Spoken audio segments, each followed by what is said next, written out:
देखिए, most important topic का series चलाया जा रहा है वेलोसिटी क्लासेस पे, और यह जो है लेक्चर नंबर 4 है। ओके, आप लोग को हम बोले थे कि जिसका भी एग्ज़ाम है बीपीएससी का, यह मोस्ट इम्पोर्टेंट टॉपिक देख के जाइएगा।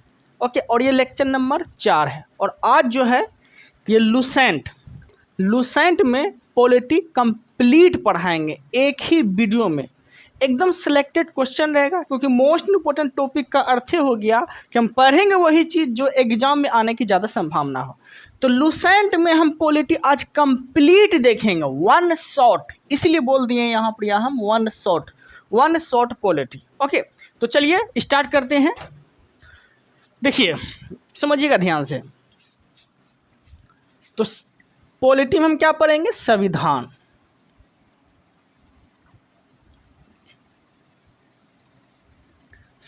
पढ़ने जा रहे हैं। ठीक है, अब देखिएगा, संविधान की बात बोलेंगे तो संविधान मुझे क्या देता है?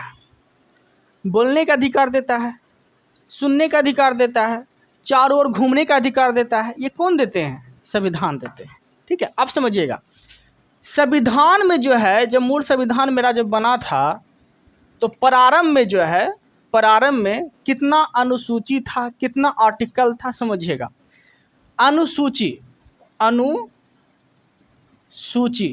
अनुसूची की संख्या कितनी थी?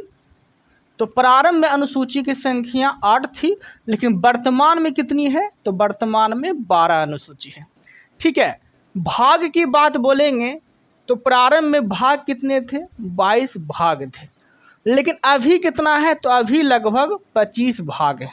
ठीक है, अब समझिएगा, प्रारंभ में आर्टिकल कितने थे? तो आर्टिकल 395 थे, लेकिन अभी अगर बोलेंगे तो 405 से ज़्यादा आर्टिकल है संविधान में वर्तमान में। ठीक है, तो धीरे धीरे हम इसे लपेटने का प्रयास करते हैं और पढ़ते हैं। ठीक है, तो पहले हम देखेंगे अनुसूची के बारे में। पहले क्या देखेंगे? अनुसूची के बारे में देखेंगे। तो समझिएगा ध्यान से, अनुसूची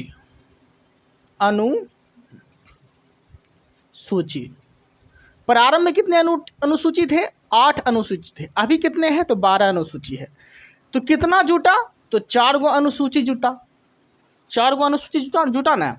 अब देखिए, 4 गो जो अनुसूची जुटा था वो समझते हैं।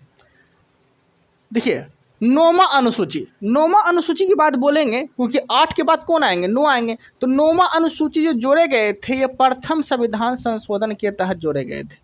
प्रथम संविधान संशोधन, नौमा अनुसूची जोड़े गए थे। ये हुए कब थे प्रथम संविधान संशोधन? तो 1951 में हुए थे। ठीक है, और नौमा अनुसूची। ठीक है, अब देखिएगा, 10वां अनुसूची कब जोड़े गए थे? तो 10वां अनुसूची जो जोड़े गए थे, ये गए थे, देखिए 10वां अनुसूची की बात बोलेंगे तो ये 52वां संविधान संशोधन के तहत जो है 10वां अनुसूची जोड़े गए थे। ठीक है, 52वां संविधान संशोधन। 11वां अनुसूची कब जोड़े गए थे? 11वां अनुसूची, तो 11वां अनुसूची जोड़े गए थे 73वां संविधान संशोधन। ठीक है, 12वां अनुसूची कब जोड़े गए थे? तो 12वां अनुसूची जोड़े गए थे 74वां संविधान संशोधन। 12वां अनुसूची जोड़े गए थे। ठीक है, तो अब समझिएगा, तो टोटल अनुसूची हम आपको बता दिए। प्रारंभ में अनुसूची की संख्या कितनी थी? 8 थी। 4 को बाद में जोड़ा गया था, तो चारों हम बता दिए, 9, 10, 11, 12। ठीक है, कि कब किस दिन जोड़े गए थे और किस संविधान संशोधन के तहत जोड़े गए थे। तो अब अनुसूची जो है हम धीरे धीरे समझेंगे कि किस अनुसूची में कौन सी बात बोली गई है। अनुसूची, तो टोटल वर्तमान में अनुसूची की संख्या कितनी है? 12 है। ये 12 अनुसूची को हम समझेंगे। देखिए, पहला अनुसूची, दूसरा अनुसूची, तीसरा, चौथा, 5वां, 6ठा। ठीक है, और 7वां। ओके, पहले 7 को देख लेते हैं कि किस अनुसूची में कौन सी बात बोली गई है। तो पहला अनुसूची में बोला गया है संघ एवं राज क्षेत्र की चर्चा बोला गया है। संघ और राज्य क्षेत्र की चर्चा जो है ये पहला अनुसूची में है। ओके, जिसमें बोलेंगे कि इसमें कितना संघ शासित प्रदेश है और कितना राज्य है। तो संघ शासित प्रदेश की बात बोलेंगे तो अभी वर्तमान में 8 संघ शासित प्रदेश है, ठीक है। और राज्य कितने हैं तो 29, मतलब कितना राज्य है, 29 राज्य है। 29 नहीं 28 राज्य है ना, 28 राज्य है, ठीक है। क्या है, संघ शासित प्रदेश में अनुसूची 1 के तहत बोला गया है संघ और राज्य क्षेत्र के बारे में। तो संघ शासित प्रदेश कितना है 8 और राज्य की संख्या कितनी है 28 है, कोई दिक्कत नहीं है। दूसरा अनुसूची में क्या बोला गया है, तो दूसरा अनुसूची में जो है वेतन की चर्चा है। वेतन विभिन्न पदाधिकारी के वेतन, ठीक है, विभिन्न पदाधिकारी के वेतन की चर्चा है। ओके, अब देखते हैं तीसरा में क्या है, तीसरा में है शपथ, विभिन्न पदाधिकारी के शपथ, ठीक है। क्या बोले, विभिन्न पदाधिकारी के शपथ, ठीक है। किसका शपथ छोड़ के, ठीक है, कौन सी अनुसूची, तीसरी अनुसूची में शपथ की चर्चा है, लेकिन 3 को छोड़ के जो है ये अनुसूची में उसकी चर्चा नहीं है। मतलब 3 को कौन आएंगे जो अनुसूची में उसकी शपथ की चर्चा नहीं है। तो पहला प्रेसिडेंट, ठीक है, पहला प्रेसिडेंट, उसके बाद क्या आ जाएंगे, राज्यपाल, ठीक है, और तीसरा क्या आ जाएंगे, वाइस प्रेसिडेंट, मतलब कि उपराष्ट्रपति। तो समझिएगा, राष्ट्रपति, राज्यपाल और उपराष्ट्रपति, ठीक है, राष्ट्रपति, राज्यपाल और उपराष्ट्रपति की जो चर्चा है, मतलब कि इसकी शपथ की जो चर्चा है, इसकी शपथ की जो चर्चा है इसके आर्टिकल में है, ठीक है, इसके आर्टिकल में है। तो क्वेश्चन पूछेगा तीसरी अनुसूची में किसकी चर्चा नहीं है शपथ की, तो राष्ट्रपति, राज्यपाल और उपराष्ट्रपति की चर्चा नहीं है अनुसूची में। इसका खुद का एक क्या है, आर्टिकल है, ये अपना आर्टिकल के तहत जो है अपना शपथ उपथ लेते हैं, ठीक है, कोई दिक्कत नहीं है। चौथा अनुसूची में क्या बोला गया है, तो चौथा अनुसूची में जो है राज्यसभा की चर्चा है, राज्यसभा की चर्चा है, ठीक है, राज्यसभा की चर्चा है, कोई दिक्कत नहीं है। पांचवा अनुसूची में किसकी चर्चा है, तो एससी और एसटी की चर्चा, एससी और एसटी की चर्चा है, ठीक है। छठा अनुसूची में क्या है, छठा अनुसूची में, तो छठा अनुसूची में जो है पूर्वोत्तर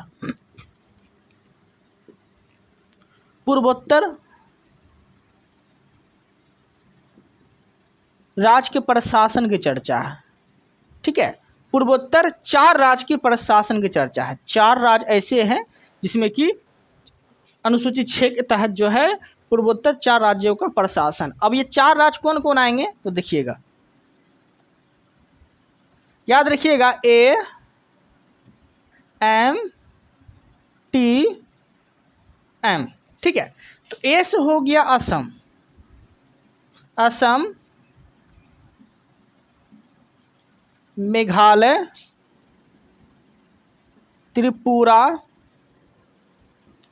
मिजोरम, असम, मेघालय, त्रिपुरा, मिजोरम, ठीक है। पूर्वोत्तर 4 राज्यों की चर्चा है, असम, मेघालय, त्रिपुरा, मिजोरम, किस अनुसूची के तहत, तो 6 अनुसूची के तहत, ठीक है। और 7 जो अनुसूची है इसका समझिएगा, 7 अनुसूची, देखिए अनुसूची 7 में जो है शक्ति का विभाजन है, शक्ति का विभाजन, ठीक है। अब शक्ति के विभाजन का अर्थ ये हो गया कि इसमें राज्य को अलग शक्ति है, केंद्र को अलग शक्ति है, और संघ और राज्य दोनों मिल के अलग शक्ति है। तो वो सब हम समझेंगे। तो शक्ति के विभाजन में है, शक्ति का विभाजन मतलब कि सबको अलग अलग शक्ति दिया गया है। तो इसमें आपको देखने को मिलेगा, देखिए, ठीक है, शक्ति के विभाजन आपको 3 को देखने को मिलेगा, समझिएगा। पहला राज्य, मतलब राज्य सूची, दूसरा संघ सूची, तीसरा समवर्ती सूची, तीसरा समवर्ती सूची। अब ये सब समझने का प्रयास करिएगा। राज्य सूची, राज्य सूची का अर्थ ये हो गया कि राज्य सूची पे जो कानून बनाएंगे ये सिर्फ राज्य बनाएंगे, ठीक है। संघ सूची पे जो कानून बनाएंगे ये सिर्फ केंद्र बनाएंगे, ठीक है।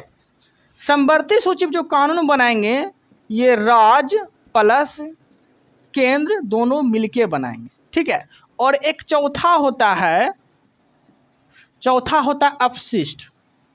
अपशिष्ट वो चीज़ को रखे जाते हैं, अपशिष्ट जो है उसमें रखे जाते हैं, जैसे कि एडवांस वर्जन कोई चीज़ का आ गया, जैसे कंप्यूटर का खोज हो गया, अंतरिक्ष हो गया, ठीक है। ये सब अपशिष्ट में रखे जाते हैं। लेकिन प्राथमिकता देने की बात बोलेंगे कि अपशिष्ट सूची पे किसका अधिकार होगा, तो ये प्राथमिकता में केंद्र का अधिकार होगा, ठीक है, केंद्र का अधिकार होगा।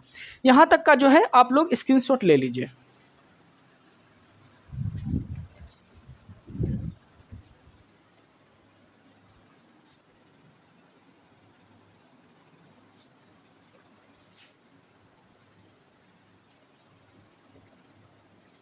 ठीक है, ले लिए होंगे।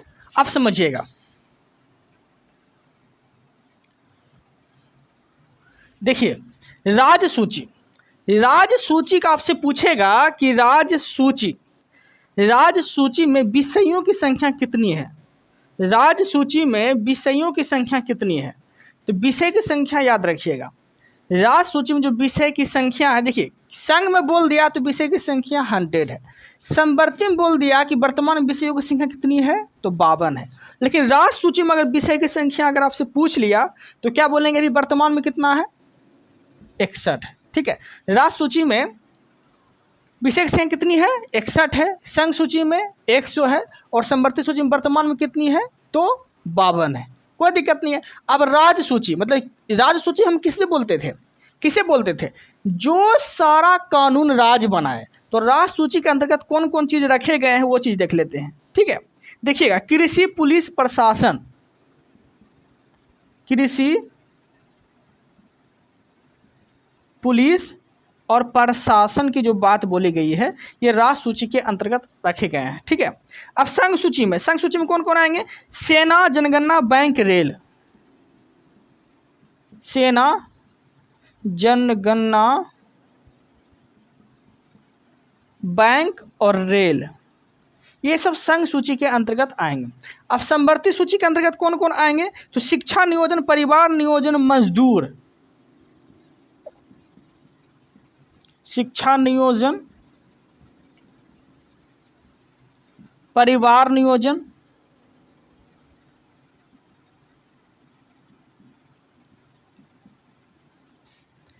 और मजदूर, ये सब समवर्ती सूची के अंतर्गत आएंगे, ठीक है। मतलब कहने का अर्थ ये हो गया कि राज्य सूची में विषय की संख्या पूछ लिया तो 61, पहले 66 थे पर अभी 61 है, ठीक है। संघ सूची में विषय की संख्या 100, समवर्ती सूची में विषय की संख्या 52। अब समझिएगा, राज्य सूची पे कानून कौन बनाएंगे, तो राज्य सरकार। अब राज्य सरकार कौन कौन चीज़ पे काम करेंगे और किसका अधिकार होगा, जैसे कृषि पे किसका अधिकार, राज्य सूची का, पुलिस पे राज्य सूची का, प्रशासन पे कानून कौन बनाएंगे, तो राज्य सूची का, ठीक है। अब देखिए संघ मतलब केंद्र पे किसका अधिकार होगा, तो केंद्र में सेना पे किसका अधिकार होगा, केंद्र सरकार का। जनगणना कराने का अधिकार किसका है, केंद्र सरकार का। बैंक का जो भी काम होगा ये किसका अधिकार, किसके अंतर्गत आएंगे, तो केंद्र का आएंगे। मतलब केंद्र मतलब क्या हो गया, संघ हो गया, संघ सूची के अंतर्गत रखे गए हैं तो केंद्र बनाएंगे।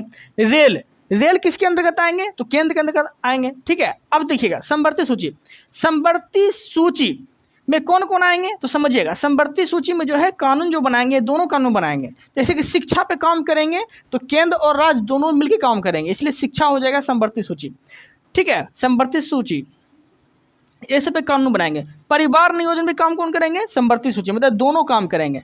मजदूर की अगर बात आएंगे तो मजदूर पे जो भी मतलब उसका ध्यान रखा जाएगा, तो ये दोनों का काम है, राज्य सूची और केंद्र सूची दोनों का काम है, ठीक है। राज्य सूची और केंद्र सूची मतलब कि राज्य का भी काम है और केंद्र का भी काम है, कोई दिक्कत नहीं है। अपशिष्ट के अंतर्गत कौन आएंगे, तो अपशिष्ट के अंतर्गत आएंगे जैसे साइबर हो गया, कंप्यूटर हो गया, ये सब किसके अंतर्गत आएंगे? साइबर, अंतरिक्ष, परमाणु ऊर्जा, साइबर हो गया, अंतरिक्ष हो गया, परमाणु ऊर्जा हो गया, ठीक है। ये सब जो है अपशिष्ट के अंतर्गत रखे गए हैं। लेकिन अपशिष्ट सूची पे कानून कौन बनाएंगे, प्राथमिकता किसको देना चाहिए, या किसका अधिकार होता है अपशिष्ट सूची पे? तो केंद्र का अधिकार होता है। कोई दिक्कत नहीं है, समझ में आ गया होगा आप लोग को। अब देखते हैं 8वीं अनुसूची, ठीक है। एक चीज याद रखिएगा, समवर्ती सूची जो है किस देश से लिए हैं? तो ऑस्ट्रेलिया से लिए हैं।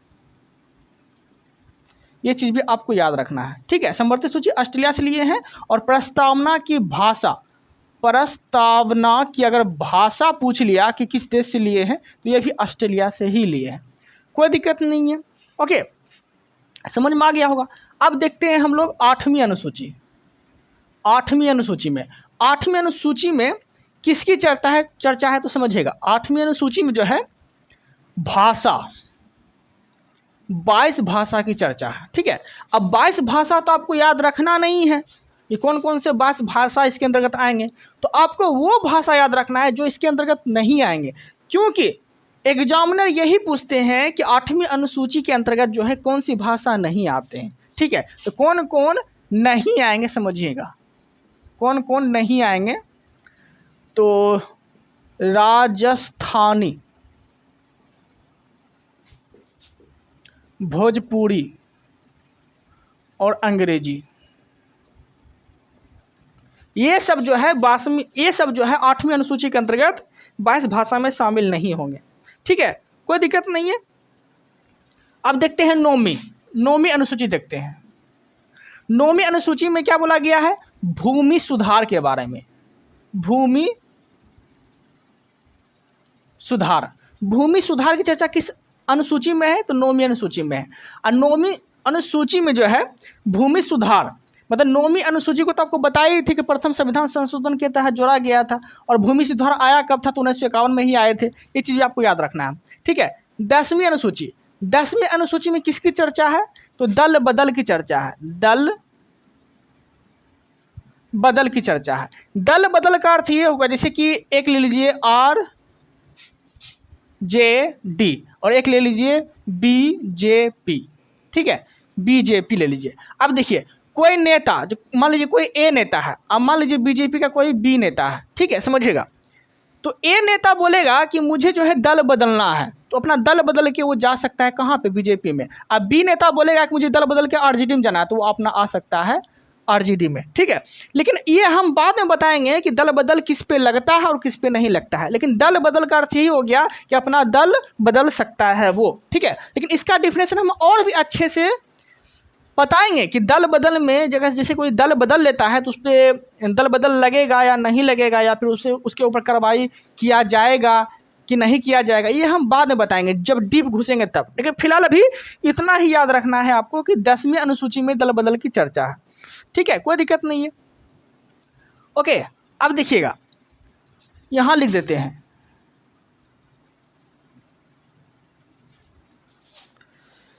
देखिएगा 11वीं अनुसूची में बोलेगा किसकी चर्चा है? 11वीं अनुसूची में जो है पंचायत की चर्चा है। 11वीं अनुसूची में पंचायत की चर्चा है, ठीक है। और आर्टिकल पूछेगा कि आर्टिकल बोलेगा तो 243 आर्टिकल के तहत जो है पंचायत की चर्चा है, ठीक है। लेकिन अनुसूची बोलेगा तो 11वीं अनुसूची में। 12वीं अनुसूची में किसकी चर्चा है?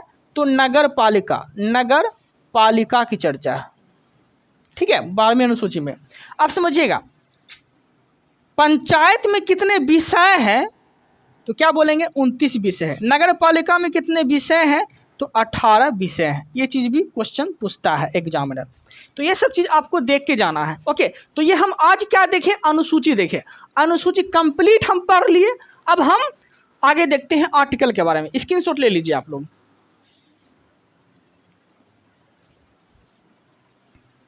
चलिए, अनुसूची देख लिए, तो हम क्या देख रहे थे? देखिए, संविधान में क्या के देखिए? अनुसूची देखिए, अनुसूची। और अनुसूची की संख्या कितनी है? वर्तमान में 12 है, ठीक है। ये हम कंप्लीट देख लिए किस अनुसूची में कौन सी बात बोली गई है। और अब हम देखने वाले हैं भाग। वर्तमान में भाग कितना है? वर्तमान में भाग 25 है। कितना है? 25 है। लेकिन अभी आपको पढ़ना कितना है? 22 ही पढ़ना है। ओके। और आर्टिकल कितना देखना है मुझे? प्रारंभ में कितना आर्टिकल थे? 395 आर्टिकल थे। लेकिन अभी बोलेंगे तो 405 से ज़्यादा आर्टिकल है। लेकिन आपको पढ़ना कितना है? 395 आर्टिकल ही पढ़ना है, क्योंकि इससे ही मतलब आपका क्वेश्चन गिरेगा। ओके। तो क्योंकि संविधान संशोधन करते करते ना ये मतलब आर्टिकल को बढ़ा दिया गया है, लेकिन आपको पढ़ना 395 आर्टिकल ही है, क्योंकि एग्जाम के पर्पज से 395 आर्टिकल ही इम्पोर्टेंट है। ठीक है। तो हम अनुसूची देख लिए। अनुसूची की संख्या कितनी थी? 12 थी। भाग की संख्या प्रारंभ में कितनी थी? 22 थी, लेकिन अभी 25 हो गया है। और आर्टिकल कितना थी, मतलब कितना था पहले? 395, अभी कितना है? 405 हो गया है। तो अनुसूची देख लिए। अब हम देखने वाले हैं आर्टिकल। समझिएगा। भाग पहले देखेंगे भाग 1। और भाग 1 के अंतर्गत जो है कितना आर्टिकल आते हैं? तो 1 से लेके 4 आर्टिकल आते हैं। 1 से लेके 4 आर्टिकल आते हैं। ठीक है। अब देखिएगा, आर्टिकल 1, आर्टिकल 2, आर्टिकल 3, आर्टिकल 4। ठीक है। अब समझिएगा, आर्टिकल 1 में क्या बोला गया है? संघ राज क्षेत्र की चर्चा है। संघ राज क्षेत्र की चर्चा है। ठीक है। आर्टिकल 2 में क्या है? आर्टिकल 2 में क्या बोला गया है कि संसद जो है विदेशी राज्य को मिला सकती है। संसद जो है क्या कर सकती है? विदेशी राज्य को मिला सकती है। संसद क्या कर सकती है? संसद विदेशी राज्य को मिला सकती है। 2 में क्या बोला गया है कि संसद जो है विदेशी राज्य को क्या कर सकती है? मिला सकती है। अब जैसे कि विदेशी राज्य में कौन आते थे? सिक्किम आते थे। तो सिक्किम को कब मिलाया गया? 16 मई 1975। 16 मई 1975 ईस्वी को जो है सिक्किम को भारत का हिस्सा बना लिया गया था। किस आर्टिकल के तहत? आर्टिकल 2 के तहत। तीसरा में बोला गया है कि संसद जो है किसी भी राज्य की सीमा बदल सकता है या परिवर्तन कर सकता है। किस आर्टिकल के तहत? तो आर्टिकल 3 के तहत। जैसे कि बिहार से झारखंड राज्य बना, बिहार से झारखंड अलग हुआ, बिहार से झारखंड अलग हुआ। ठीक है। तो किस आर्टिकल के तहत? आर्टिकल 3 के तहत। ठीक है। तो सीमा परिवर्तन किया गया है ना, तो यही तो बोला गया था कि संसद जो है किसी भी राज्य की सीमा परिवर्तन कर सकता है। ठीक है। अब देखिए 4 में क्या बोला गया है? 4 में बोला गया है कि जो आर्टिकल 2 और 3 में बात बोली गई है, जो आर्टिकल 2 और 3 में बात बोली गई है, इसमें राष्ट्रपति हस्तक्षेप नहीं करेंगे। ठीक है। फिर से बोल देते हैं, भाग 1 में 1 से लेकर 4 आर्टिकल आते हैं। 1 में क्या बोला गया है? संघ राज क्षेत्र के बारे में बोला गया है, जो वर्तमान में भी कितना है? तो कितना है? तो 8 केंद्र शासित प्रदेश है और 28 राज्य हैं। ठीक है। और 2 में क्या बोला गया है? संसद किसी भी विदेशी राज्य को मिला सकती है। तो बोले ही थी 16 मई 1975 ईस्वी को सिक्किम को भारत का हिस्सा बना लिया गया था। सिक्किम क्या है? विदेशी देश था, पहले विदेशी राज्य था। तो विदेशी देश को मिला के अपने भारत में मिलाया ना। किस आर्टिकल के तहत? आर्टिकल 2 के तहत। आर्टिकल 3 में क्या बोला गया था? संसद किसी भी राज्य की सीमा बदल सकती है, सीमा परिवर्तित कर सकती है। तो पहले झारखंड था बिहार में, बिहार से झारखंड अलग हुआ ना, अलग किया ना। किस आर्टिकल के तहत अलग किया गया? तो आर्टिकल 3 के तहत। ठीक है। अब 4 में क्या बोला गया है कि जो आर्टिकल 2 और 3 में बात बोली गई है, इसमें राष्ट्रपति हस्तक्षेप नहीं करेंगे। ठीक है। अच्छे समझ में आ गया होगा आप लोगों को। भाग 1 के अंतर्गत 1 से लेकर 4 आर्टिकल आते हैं। अब देखते हैं भाग 2। भाग 2 अब समझिएगा, भाग 2 में किसकी चर्चा है? तो नागरिकता की चर्चा है। नागरिकता की चर्चा है। और भाग 2 में आर्टिकल कितना से कितना आते हैं? भाग 2 में अगर आर्टिकल पूछ लिया ठीक है, आर्टिकल अगर पूछ ले भाग 2 में कितना आर्टिकल आते हैं तो समझिएगा। हम क्या देखें, भाग एक में 1 से लेके 4 आर्टिकल आते थे, तो भाग 2 में कितना आर्टिकल आएंगे, 5 से लेके 11 आर्टिकल आएंगे, 5 से लेके 11 आर्टिकल आएंगे। ठीक है, तो आपको 5 से लेके 11 आर्टिकल तक नहीं पढ़ना है, मैन आर्टिकल पढ़ना है, क्योंकि अगर हम पूरा आर्टिकल लेके चलेंगे तो पॉलिटिक कभी ख़त्म नहीं होगा, दिमाग पक जाएगा आपका एकदम पढ़ते पढ़ते। इसलिए सेलेक्टेड क्वेश्चन ही पढ़ेंगे, क्योंकि ये सीरीज का नाम है most important topic one shot polity. ठीक है, जल्द से जल्द खत्म करने का प्रयास करेंगे। तो भाग 2 में नागरिकता की चर्चा है। और नागरिकता भारत में कैसी नागरिकता है, तो एकहरी नागरिकता है, एक ही या एकहरी नागरिकता है। ठीक है, भारत में कैसी नागरिकता है, तो एक ही नागरिकता है, एकहरी नागरिकता है। ठीक है, और नागरिकता संबंधी कानून कौन बना सकते हैं, तो संसद बना सकते हैं। लेकिन ये अधिकार किसको दिया गया है कानून बनाने का, मतलब कि नागरिकता संबंधी कानून बनाएंगे संसद, लेकिन नागरिकता देने के अधिकार किसको दिया गया है, तो गृह मंत्रालय को सौंपा गया है, गृह मंत्रालय को दिया गया है। ठीक है, कोई दिक्कत नहीं है, समझ में आ गया होगा आप लोग को। अब देखते हैं आगे। ठीक है, भारत में कैसी नागरिकता है, एकहरी नागरिकता है। ठीक है, नागरिकता संबंधी कानून को बनाते हैं, संसद बनाते हैं।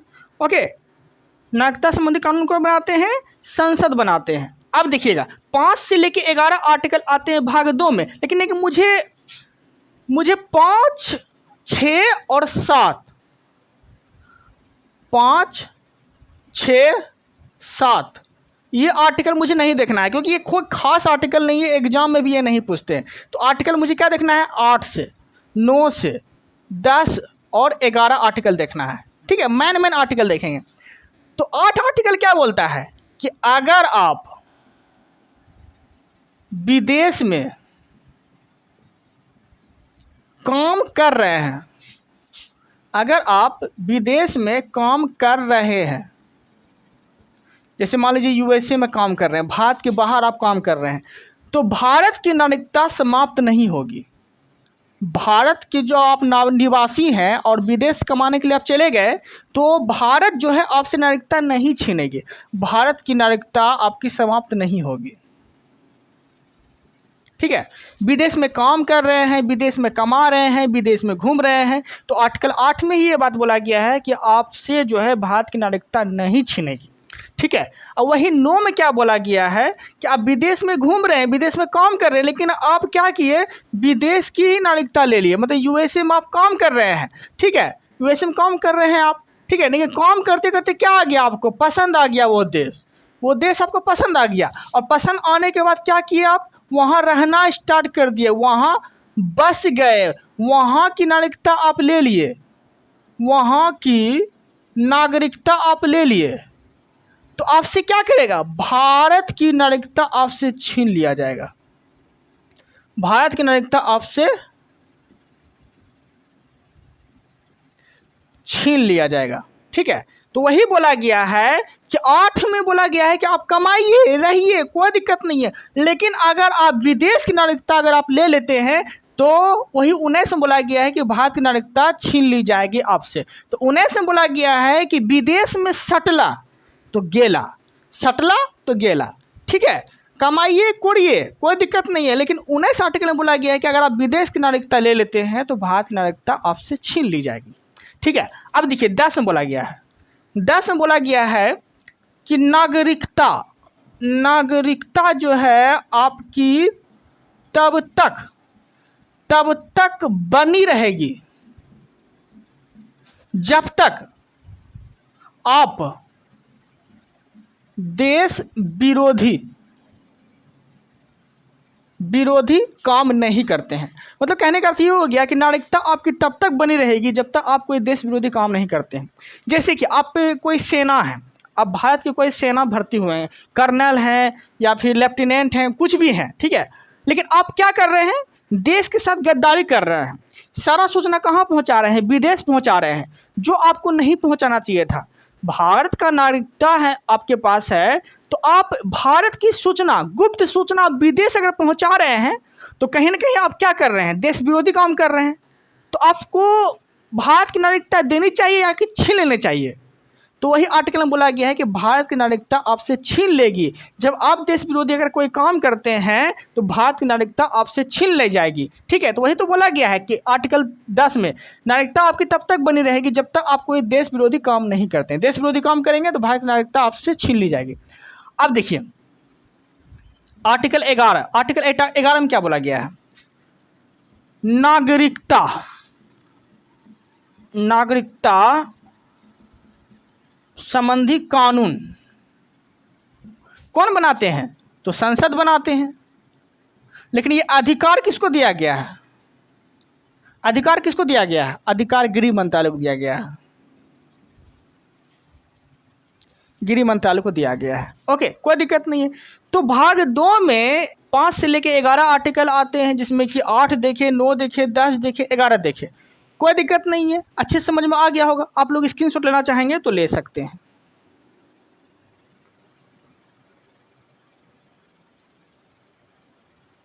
ठीक है, ले लिए होंगे स्क्रीनशॉट। ओके, आप समझिएगा, नागरिकता अगर आपको चाहिए, नागरिकता आपको कैसे मिलती है?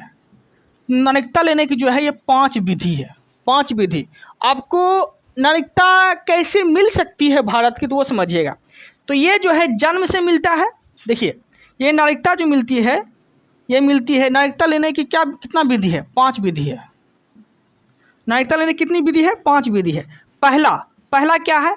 अगर आप भारत के निवासी हैं तो नागरिकता आपको मिल जाएगी, या फिर माँ बाप में कोई भी अगर भारत के निवासी हैं तो आपको नागरिकता मिल जाएगी, तो वंश के आधार पे। दूसरा है कि भारत में अगर आप जन्म लेते हैं, भारत में अगर आप जन्म लेते हैं तो भी आपको नागरिकता दी जाएगी। ठीक है। तीसरा है किसी क्षेत्र को मिलाने पर, किसी क्षेत्र को अगर मिला लिया जाता है भारत के द्वारा, तो आपको पता ही था ना कि सिक्किम को जो मिलाया गया था, सिक्किम को 16 मई 1975 को मिलाया गया था, कि सिक्किम पहले भारत का हिस्सा था नहीं था, तो विदेशी देश को मिलाया ना, तो वही बोला गया है किसी क्षेत्र को मिलाने पे भी भारत की नागरिकता आपको मिल जाएगी। तो सिक्किम को जो मिलाया गया था तो सिक्किम के लोग को भारत की नागरिकता देंगे ना आप, तो वही तो बोला गया है कि तीसरा बोला गया है कि किसी क्षेत्र को मिलाने पे भारत की नागरिकता मिल जाएगी। ठीक है, कोई दिक्कत नहीं है। चौथा बोला गया है, ठीक है, चौथा क्या बोला गया है? चौथा बोला गया है क्या कि पंजीकरण और देशीकरण। देखिए चौथा बोला गया है पंजीकरण, और पंजीकरण करने के लिए 7 वर्ष चाहिए, और देशीकरण, पांचवा क्या है? देशीकरण। अब दोनों समझिएगा। पंजीकरण मतलब कहने का अर्थ ये हो गया कि भारत में आप 7 साल से रह रहे हैं, 7 साल से अगर भारत में रह रहे हैं तो आपको भारत की नागरिकता दी जाएगी। आप अप्लाई कर सकते हैं फॉर्म। क्या कर सकते हैं? पंजीकरण मतलब क्या हो गया? आप फॉर्म अप्लाई कर सकते हैं। अगर आप 7 साल से भारत में रहते हैं तो आप क्या कर सकते हैं? आप अप्लाई कर सकते हैं, पंजीकरण कर सकते हैं। ठीक है। अब देखिएगा देशीकरण के लिए क्या होता है? 10 साल। 10 साल आप भारत में रहते हैं, ठीक है। 10 साल से आप क्या कर रहे हैं? कला हो गया, संस्कृति हो गया, ठीक है। ये सब अगर आपके पास गुण है और भारत में रह के ये सब गुण आप प्रदर्शित कर रहे हैं, तो कला संस्कृति के क्षेत्र के आधार पे आप भारत की नागरिकता ले सकते हैं। तो नागरिकता लेने की 5 विधि कौन कौन है? वंश है तो भी ले सकते हैं, जन्म हो गया भारत में ले सकते हैं, किसी क्षेत्र को मिला लिए, सिक्किम को मिलाए थे तो दिया ना, तो भी ले सकते हैं। ठीक है। चौथा है पंजीकरण, भारत में 7 साल से रहते हैं तो भी नागरिकता के लिए अप्लाई कर सकते हैं। देशीकरण, कला संस्कृति अगर आपके पास गुण है तो आप भारत की नागरिकता ले सकते हैं। ठीक है, ये 5 विधि है, कोई दिक्कत नहीं है। अब देखने वाले हैं हम लोग भाग 3। क्या देखेंगे? भाग 3 देखने वाले हैं। ठीक है। अब देखिएगा भाग 3 में किसकी चर्चा है? तो मूल अधिकार की चर्चा है। मूल अधिकार की चर्चा है। अगर आर्टिकल पूछ लिया आपसे कि भाग 3 में कितने आर्टिकल आते हैं, तो भाग 2 में कितना आर्टिकल आते थे? 5 से 11 आते थे। तो अब कितना आएंगे? अब आएंगे 12 से लेके 35 आर्टिकल। 12 से लेके 35 आर्टिकल। ठीक है, कोई दिक्कत नहीं, स्क्रीनशॉट ले लीजिए आप लोग। चलिए क्या देखने वाले थे? भाग 3। ठीक है, भाग 1 से लेके 2 तक देख लिए। भाग 1 में क्या देखे? भाग 1 में आर्टिकल जो है 1 से लेके 4 तक आते हैं, ठीक है। भाग 2 में आर्टिकल कितना आते थे, तो भाग 2 में जो है आर्टिकल 5 से लेके 11 आते थे, ये देख लिए। अब हम क्या देखने वाले हैं, भाग 3, और भाग 3 में आर्टिकल कितना आते हैं, तो 12 से लेके 35 आते हैं, ठीक है। आप समझिएगा, तो भाग 3 हम देखने वाले हैं, यहाँ समझते हैं भाग 3, ठीक है। आप समझिएगा आर्टिकल कितना आते हैं, तो 12 से लेके 35 आते हैं, 12 से लेके 35 आर्टिकल आते हैं भाग 3 में, ठीक है। आप समझिएगा भाग 3 में मतलब कि आर्टिकल जो है, आर्टिकल 12 से लेकर 35 आते हैं, तो भाग 3 में किसकी चर्चा है, मूल अधिकार की चर्चा है, मूल अधिकार की चर्चा है, ठीक है। मूल अधिकार का अर्थ क्या हो गया, मुझे बोलने का आज़ादी है, मुझे घूमने का आज़ादी है, ये क्या है, आपका मूल अधिकार है। आपका अगर मूल अधिकार हनन होता है तो आप कहाँ चल जाते हैं, न्यायालय जाते हैं, न्यायालय में बोलते हैं कि मेरा मूल अधिकार का हनन किया गया है, बोलते हैं ना। तो वही जो है मूल अधिकार की जो चर्चा है ये भाग 3 में और आर्टिकल 12 से लेकर 35 में आते हैं। अब देखिए मूल अधिकार की अगर बात आ गया तो मूल अधिकार जो लिए हैं ये किस देश से लिए हैं, तो यूएसए देश से लिए हैं, ठीक है। मूल अधिकार का रक्षक कौन होता है, मूल अधिकार का रक्षक पूछेगा आपसे कि इसका रक्षक कौन होता है, तो सुप्रीम कोर्ट और हाई कोर्ट दोनों जो है मूल अधिकार का रक्षक होता है, ठीक है। मूल अधिकार अगर आपका हनन होता है तो आर्टिकल 32 के तहत आप सुप्रीम कोर्ट जा सकते हैं। मूल अधिकार अगर आपका हनन होता है तो आर्टिकल 226 के तहत आप हाई कोर्ट जा सकते हैं, ठीक है। तो हाई कोर्ट बोलेगा तो आर्टिकल 226, सुप्रीम कोर्ट अगर जाना है तो आर्टिकल 32 के तहत आप जा सकते हैं, मूल अधिकार अगर आपका हनन होता है तो, ठीक है। मूल अधिकार के रक्षक सुप्रीम कोर्ट और हाई कोर्ट दोनों होता है। आप समझिएगा मूल अधिकार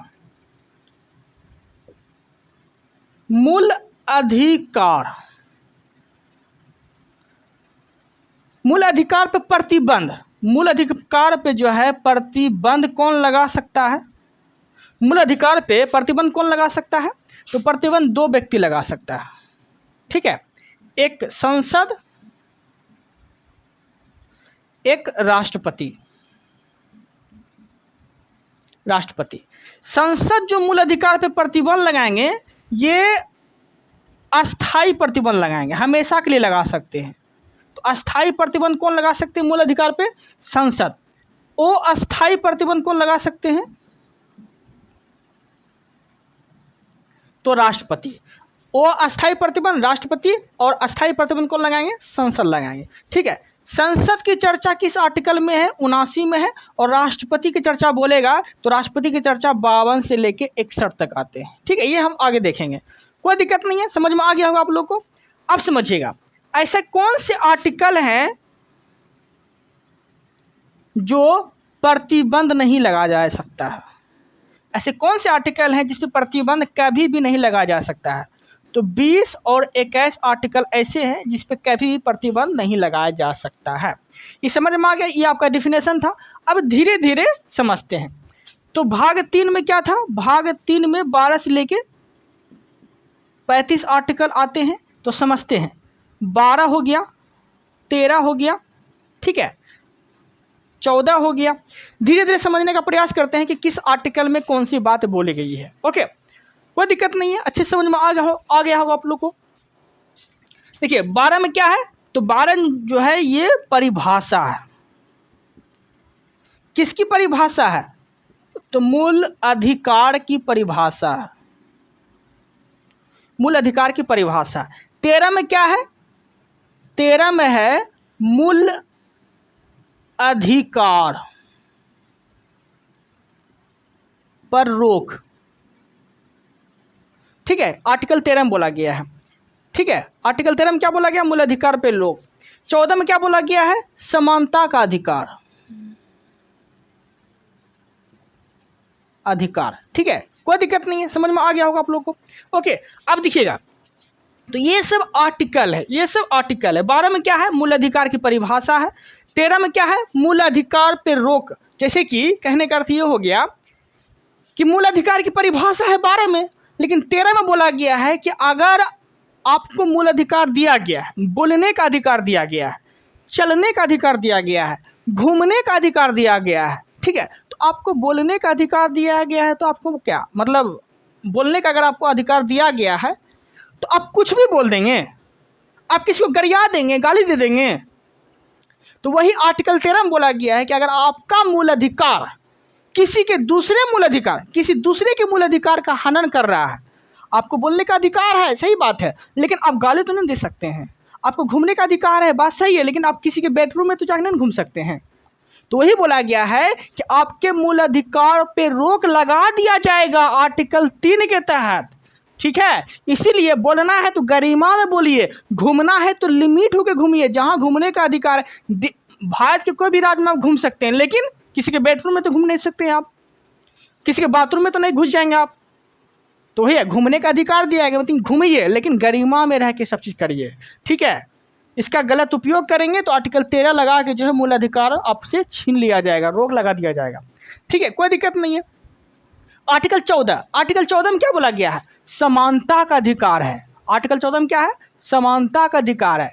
चाहे वो कोई भी हो, स्त्री हो, पुरुष हो, कुछ भी हो, समानता का अधिकार है, मतलब सबको समान अधिकार दिया गया है, ठीक है। आर्टिकल 14 में बोला गया है, कोई दिक्कत नहीं है, समझ में आ गया होगा। स्क्रीनशॉट लेना चाहेंगे तो ले सकते हैं, ठीक है। अब देखिएगा, फिर से समझते हैं इसको, 14 से लेके 15 तक फिर समझते हैं। 14 हो गया, 15 हो गया, 16 हो गया, ठीक है, प्लस 14 देखते हैं। 14 में बोला गया है विधि के समक्ष समानता, ठीक है। अब इसे समझने का प्रयास करिएगा। विधि के समक्ष समानता का अर्थ ये हो गया, विधि मतलब क्या हो गया? कानून। तो कानून के नज़र में क्या होना चाहिए? सब समान है। कानून की नज़र में क्या होना चाहिए? समान है। देखते होंगे कि न्यायालय में अगर कोई व्यक्ति जा रहा है तो कटघरा होता है, कटघरा में चाहे आप डीएम हो, एसपी हो, कितनो बड़ा अधिकारी हो, उससे कोई मतलब नहीं होता है। सब वही कटघरे में खड़ा होता है और अपना बात रखते हैं ना। तो वही बोला गया है कि कानून की नज़र में सब समान है, विधि के समक्ष मतलब विधि के सामने, कानून के सामने सब समान है। ये किस आर्टिकल में बोला गया है? आर्टिकल 14 में बोला गया है। 15 आर्टिकल में क्या बोला गया है? 15 आर्टिकल में क्या बोला गया है? जाति, धर्म, लिंग के आधार पर समानता, ठीक है। जाति, धर्म, लिंग के आधार पर समानता, जाति, धर्म, लिंग के आधार पे क्या है? समानता। कहने का अर्थ हो गया, आप जाति कोई भी रहिए, आप भेदभाव नहीं कर सकते हैं। धर्म आप कोई भी रहिए, हिंदू हो, मुस्लिम हो, आप भेदभाव नहीं कर सकते। लिंग, आप फीमेल हो या मेल हो, ठीक है, आप भेदभाव नहीं कर सकते हैं। सबके लिए क्या है? समानता है। तो जाति, धर्म, लिंग के आधार पे समानता किस आर्टिकल में बोला गया है? 15 में। 16 में देखिए क्या बोला गया है। 16 में बोला गया है लोक नियोजन की समानता,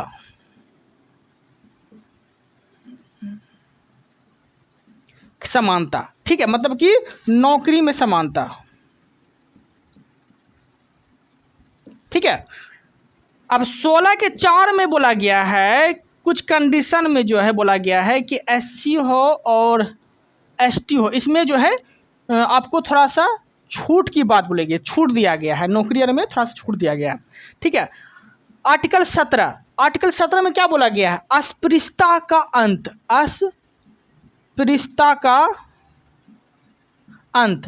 अस्पृश्यता का अंत मतलब छुआछूत का अंत, छुआछूत का अंत, ठीक है। और आर्टिकल 17 के तहत ही सती प्रथा पे रोक लगाया गया था, ये चीज़ याद रखिएगा। और सती प्रथा पे रोक किसके द्वारा लगाया गया था? तो राजा राम मोहन राय के द्वारा लगाया गया था, ठीक है। कब लगाया गया था सती प्रथा पर रोक? 1829 में। उसमें गवर्नर कौन थे? विलियम बेटिंग थे। ये चीज़ भी आपको याद रखना है।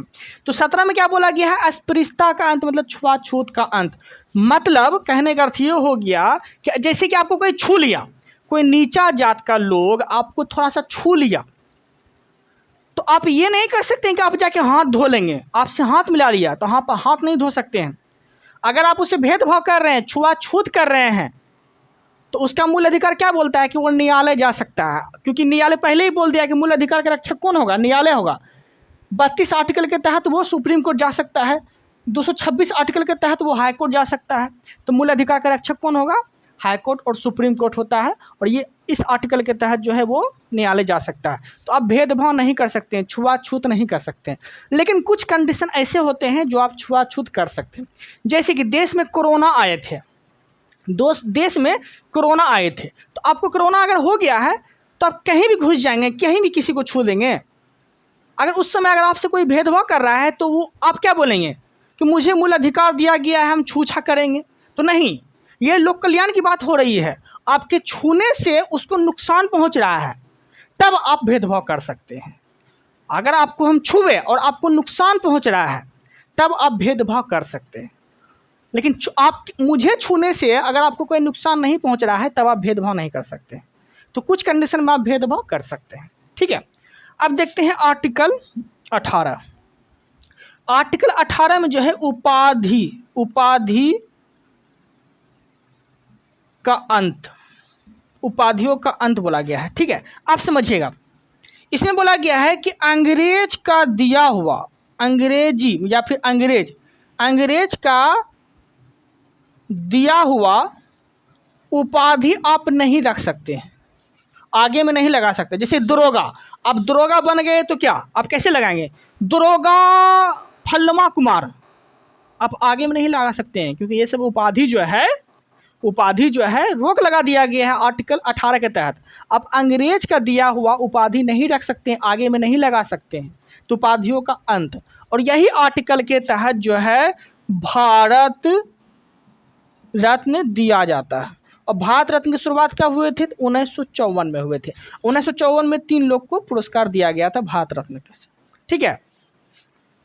ओके, एक सीवी रमन थे, चक्रवर्ती राजगोपालाचारी थे और राधा कृष्ण थे, ठीक है। ये चीज़ आपको याद रखना है। 19 देखते हैं, आर्टिकल 19। आर्टिकल 19 में क्या बोला गया है? आर्टिकल 19 में क्या बोला गया है? स्वतंत्रता का अधिकार। आर्टिकल 19 में क्या बोला है? स्वतंत्रता का अधिकार दिया गया है, ठीक है, ठीक है। अब देखिए आर्टिकल 19 में क्या बोला गया है। आर्टिकल 19 में आपको 1 से लेकर 6 तक पढ़ना पड़ेगा। देखिए आर्टिकल 19 में बोला गया है, मतलब अभिव्यक्ति की आज़ादी, आप कोई बात जो है अभिव्यक्त कर सकते हैं, बोल सकते हैं, समाज के सामने रख सकते हैं आर्टिकल 19 के तहत। झंडा फहराने का अधिकार, ठीक है, घूमने का अधिकार, बसने का अधिकार, ये आर्टिकल 19 में आते हैं। लेकिन इसमें कंडीशन होता है। जैसे आर्टिकल 19 के 1 में आप किसी के सामने अपना बात रख सकते हैं, अभिव्यक्त कर सकते हैं, तो वही समझिएगा। आर्टिकल 19 के 1 में क्या बोला गया है? आप अभिव्यक्त कर सकते हैं, अपना बात रख सकते हैं समाज के सामने। आर्टिकल 2 में क्या बोला गया है? आप सभा कर सकते हैं। आर्टिकल 19 के 3 में क्या बोला गया है? सब 19 है, ठीक है, सब जो है 19 के 1, 19 के 2, 19 के 3, 19 के 4, 19 के 5, 19 के 6, 19 के 7, ठीक है, ये हम समझाने जा रहे हैं। तो 19 के 1 में क्या बोला गया है? अभिव्यक्त कर सकते हैं, अभिव्यक्त कर सकते हैं, ठीक है। 19 के 2 में क्या बोला गया है? आप सभा कर सकते हैं। 19 के 3 में क्या बोला गया है? 19 के 3 में आप संगठन बना सकते हैं। समझिएगा, आप किसी के सामने बात रखें, ठीक है, आप अच्छा बोलने जानते हैं तो आप 19 के 2 में सभा कर सकते हैं। आप अच्छा बोलने के साथ साथ अच्छा संगठन बना सकते हैं तो 19 के 3 में आप संगठन बना लीजिए, ठीक है। 19 के 4 में क्या बोला गया है? चारों ओर आप घूम सकते हैं।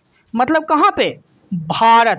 भारत में आप कहीं भी आप जो है घूम सकते हैं चारों ओर, ठीक है। 19 के 4 में ये बात बोला गया है। ओके, कोई दिक्कत नहीं है। 19 के 5 समझिएगा। 19 के 5 में क्या बोला गया है? चारों ओर घूम सकते हैं। तो 19 के 5 में आप क्या कर सकते हैं? बस सकते हैं। भारत के कोई जगह आप घूम सकते हैं, मतलब घूम रहे हैं, जम्मू कश्मीर घूम रहे हैं, हिमाचल प्रदेश घूम रहे हैं, लेकिन आपका मन हो गया, आपको जो है जम्मू कश्मीर पसंद आ गया तो आप जम्मू कश्मीर जाके बस सकते हैं। आपको हिमाचल प्रदेश पसंद आ गया तो आप हिमाचल प्रदेश में जाके बस सकते हैं। तो 19 के 5 में बसने की आज़ादी है। 19 के 6 में 19 के 6 में जो है क्या कर सकते हैं, संपत्ति खरीद सकते हैं। ठीक है, 19 के 6 में क्या कर सकते हैं, संपत्ति खरीद सकते हैं। 19 के 7 में क्या है, 19 के 7 में जो है आप व्यवसाय कर सकते हैं, व्यवसाय कर सकते हैं। ठीक है, एक बार फिर से रिकॉल करते हैं। 19 के ए में क्या है, अभिव्यक्ति की आज़ादी, आप जो है समाज के सामने अपना बात रख सकते हैं। 19 के 2 में क्या है, आप सभा कर सकते हैं। 19 के 3 में क्या है, आप संगठन बना सकते हैं। 19 के 4 में क्या है कि आप भारत के कोई भी जगह आप घूम सकते हैं। 19 के 5 में क्या है कि आप 4 में आप चारों ओर घूम गए। ठीक है, तो घूमते घूमते क्या करेंगे, आपको कोई जगह पसंद आ गया तो 19 के 5 में आप बस सकते हैं। 19 के 6 में क्या बोला गया है, आप बसने के साथ साथ क्या करेंगे, ऐसे तो नहीं बच जाएंगे, ऐसे तो नहीं बच जाएंगे, ऐसे तो नहीं बच सकते हैं। बसने के लिए क्या चाहिए, आप संपत्ति खरीद सकते हैं, तो आप संपत्ति खरीद सकते हैं। ठीक है, 19 के 7 में क्या है, आप व्यवसाय कर सकते हैं। और व्यवसाय कौन होना चाहिए, लीगल होना चाहिए, लीगल होना चाहिए। लीगल मतलब क्या हो गया, जो सरकार के नज़र में सही हो। ऐसा नहीं कि गोली बारूद बम का व्यवसाय करने लगे आप। ठीक है, ये तो इलीगल है, तो आप व्यवसाय कर सकते हैं लीगल। ओके, कोई दिक्कत नहीं है, स्क्रीनशॉट ले लीजिए आप लोग।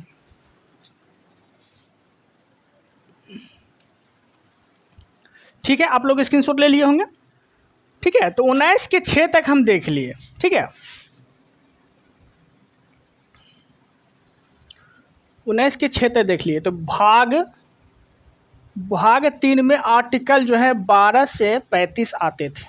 ठीक है, तो हम कितना तक देख लिए, 19 आर्टिकल तक देख लिए। 19 आर्टिकल जो है 1 से लेके 6 तक देख लिए। 19 के 1 से लेके 6 तक आर्टिकल देख लिए, 7 तक देख लिए। ठीक है, अब देखने वाले हैं हम लोग आर्टिकल 20, आर्टिकल 21, 22, 23, 24, 25, 26, 27, 26 तक देखते हैं। ठीक है, समझिएगा। आर्टिकल 20 में बोला गया है कि एक अपराध की एक सजा।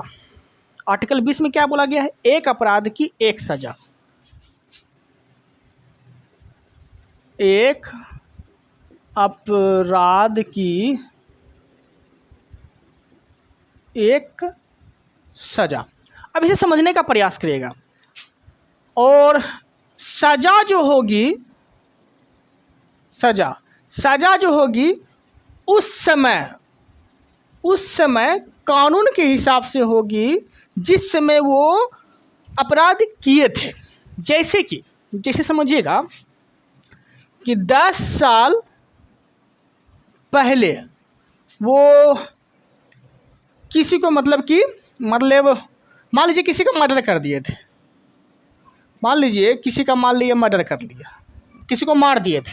10 साल पहले किसी को मार दिए थे और 10 साल पहले सजा था कि अगर आप मर्डर करते हैं तो आपको 5 साल की जेल होगी।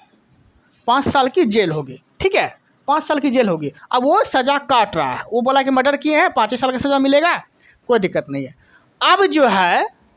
अब सज़ा जो है मर्डर करने की, मतलब किसी को मारने की सज़ा जो है अब क्या है, फांसी है।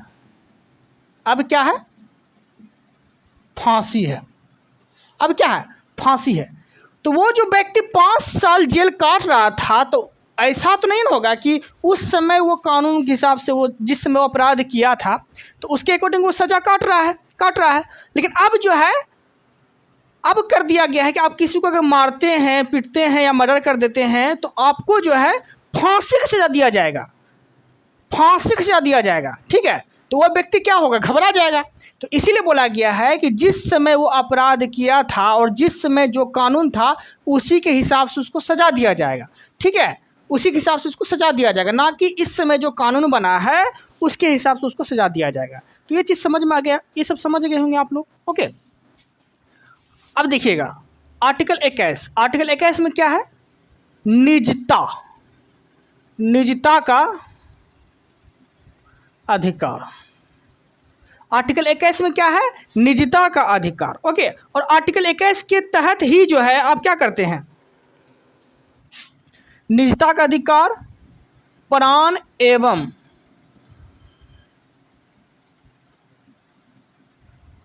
दैहिक स्वतंत्रता का अधिकार। ठीक है, आप समझिएगा आर्टिकल 21 के तहत आप क्या क्या कर सकते हैं वो समझिएगा।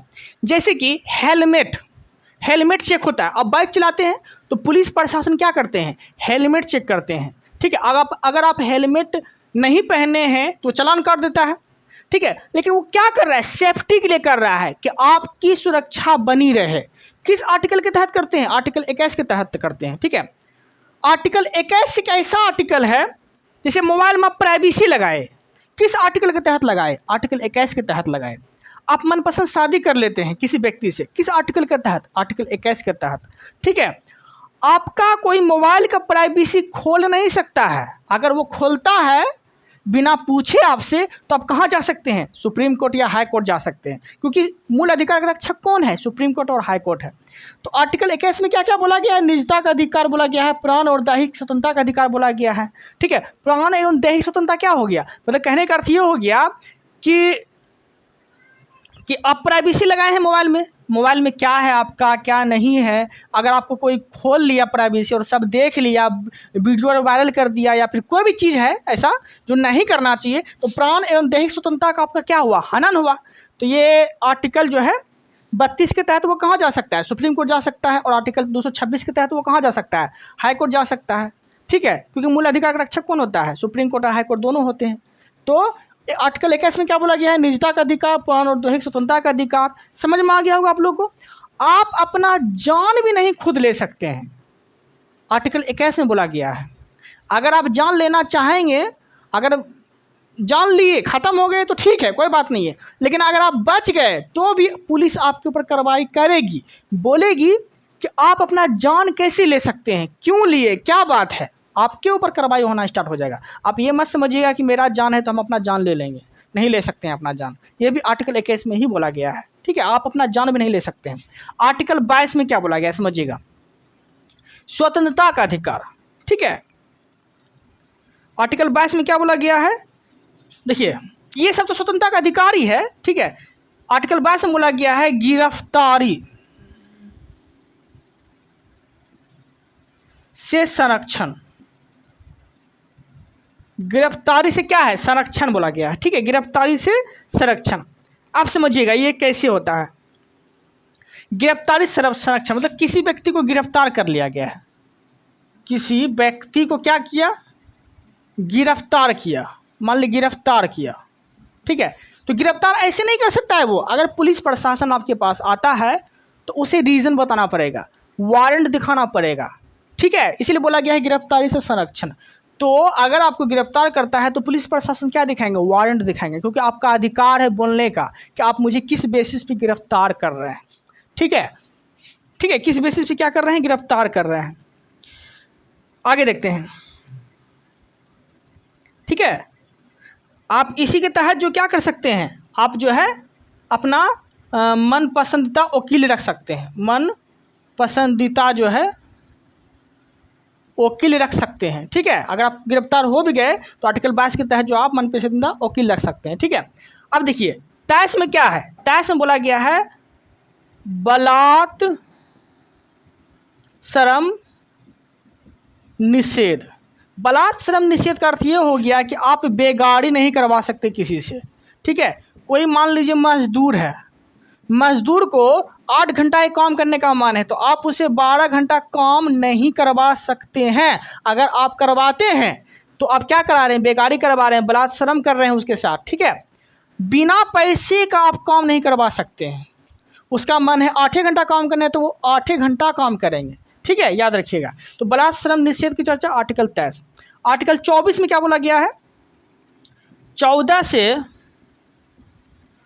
कम उम्र के बच्चों को खतरनाक काम नहीं करवा सकते हैं। ठीक है, कोई दिक्कत नहीं, 14 वर्ष के कम उम्र के जो भी बच्चे हैं उससे आप खतरनाक काम नहीं करवा सकते हैं, जैसे कि लोहा उद्योग हो गया, पटाखा उद्योग हो गया, जो उसको नुकसान पहुंचे, जो उसको समझ नहीं है करने का। ठीक है, तो 14 वर्ष के कम उम्र के बच्चों को आप खतरनाक काम में नहीं लगा सकते हैं। ठीक है, 25 में क्या बोला गया है?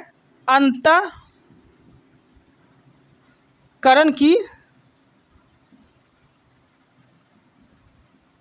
स्वतंत्रता। अंतःकरण की स्वतंत्रता मतलब धार्मिक स्वतंत्रता की बात बोली गई है। ठीक है, समझिएगा अंतःकरण का अर्थ समझिए।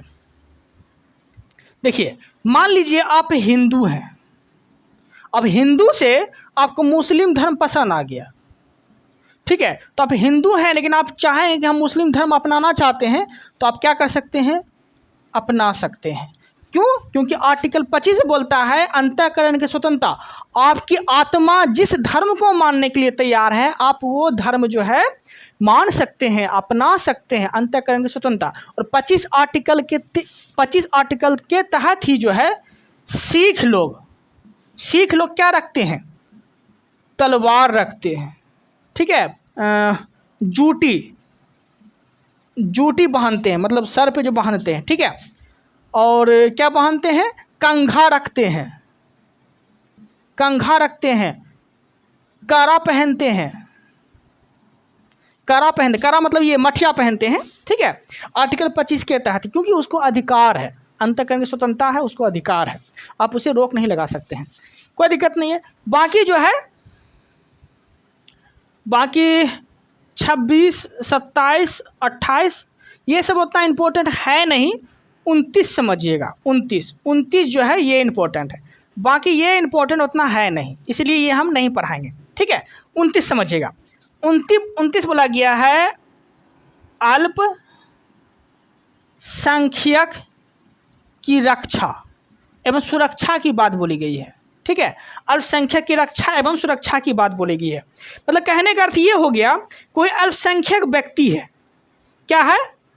अल्पसंख्यक व्यक्ति है। ठीक है, अल्पसंख्यक व्यक्ति है। ओके, जैसे ईसाई धर्म वाले लोग जो भी है, मतलब जैसे वो उघारे रहते हैं, कपड़ा नहीं पहनते, उघारे रहते हैं। ठीक है, लेकिन वो लोग चाहेंगे कि मेरे साथ आके पढ़े, तो हम उसे भगा नहीं सकते हैं कि नहीं भाई तुम उघारे रहते हो, तुम कपड़ा नहीं पहनते हो, हम जो है तुम लोग के साथ नहीं पढ़ेंगे, ऐसा नहीं कर सकते हैं।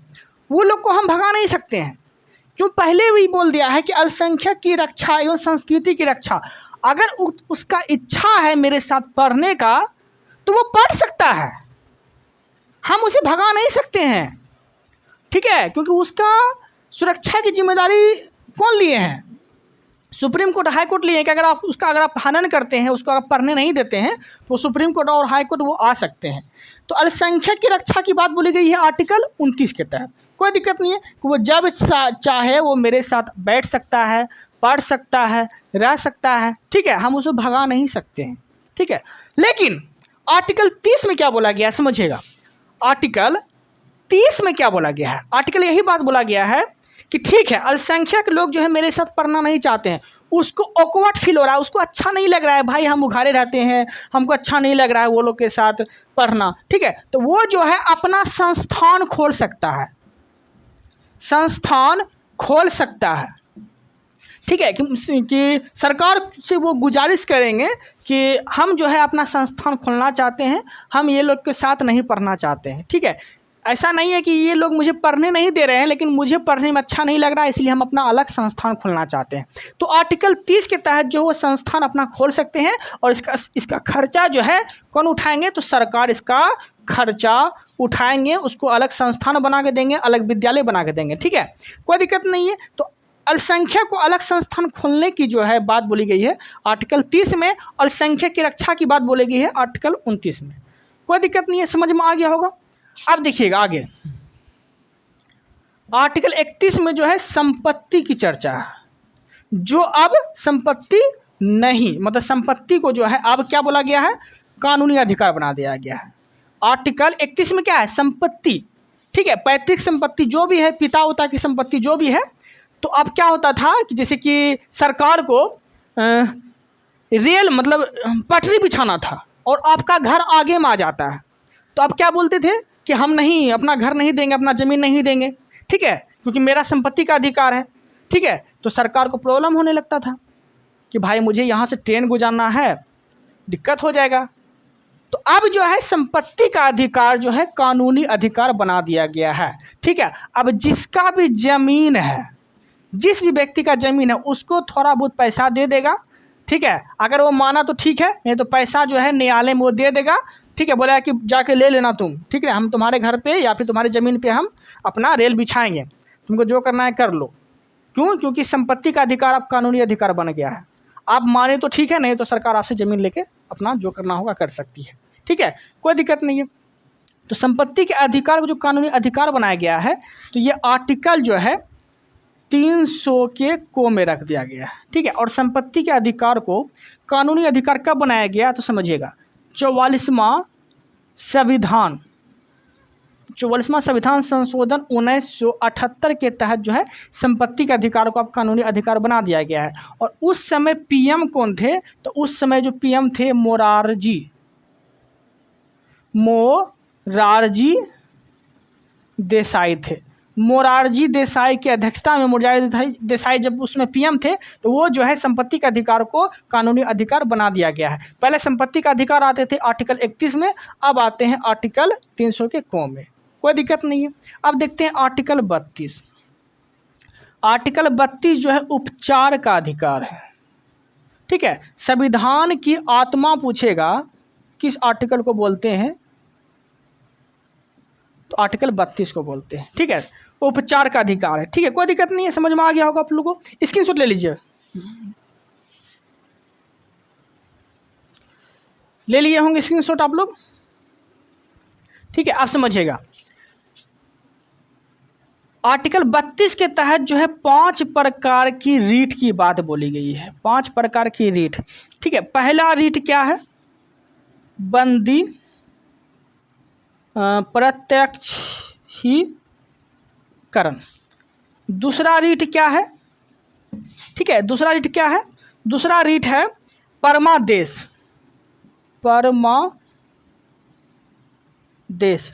तीसरा रीट क्या है? तीसरा रीट है अधिकार परीक्षा। अधिकार परीक्षा। ठीक है, अधिकार परीक्षा की बात बोली गई है। और चौथा रीट क्या है? चौथा रीट है प्रतिषेध। और 5वां रीट जो है वो क्या है? उत्प्रेषण। ठीक है, कोई दिक्कत नहीं है, समझ में आ गया होगा। अब समझिएगा ध्यान से, आर्टिकल 32 को उपचार, संवैधानिक उपचार का अधिकार, मतलब संवैधानिक उपचार का अगर बोलेगा किस आर्टिकल में बोला गया है, तो संवैधानिक उपचार के बारे में तो आर्टिकल 32 में बोला गया है। ठीक है, और संविधान की आत्मा पूछेगा तो आर्टिकल 32 को ही बोलते हैं। और आर्टिकल 32 के तहत जो है 5 प्रकार की रीट की चर्चा है। और 5 प्रकार की रीट कौन कौन है तो समझिएगा।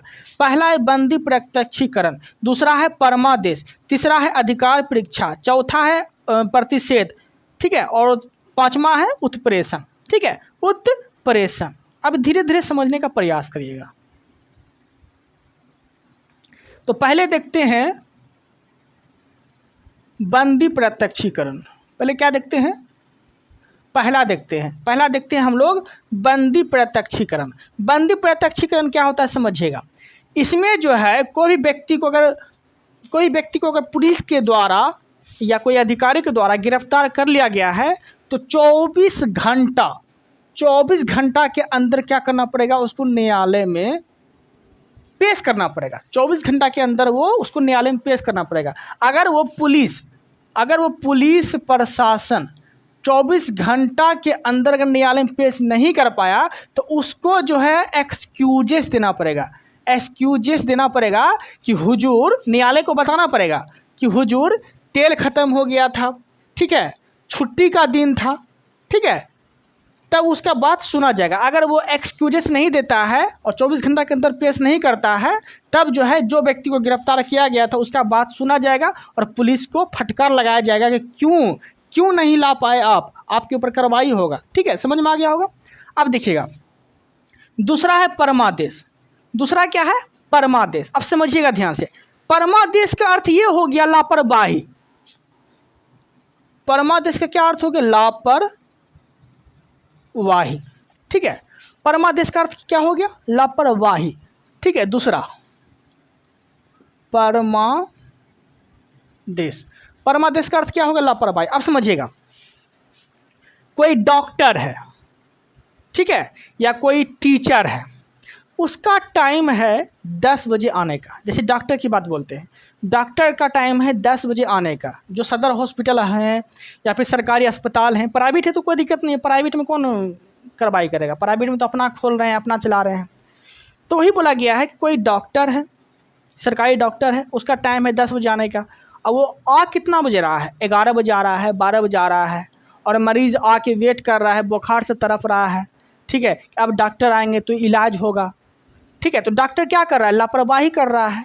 तो वही बोला गया है कि अगर कोई भी व्यक्ति या अधिकारी या कोई भी चीज़ अगर लापरवाही करता है तो उसके ऊपर कार्रवाई किया जाएगा, उसके ऊपर परमादेश लगाया जाएगा।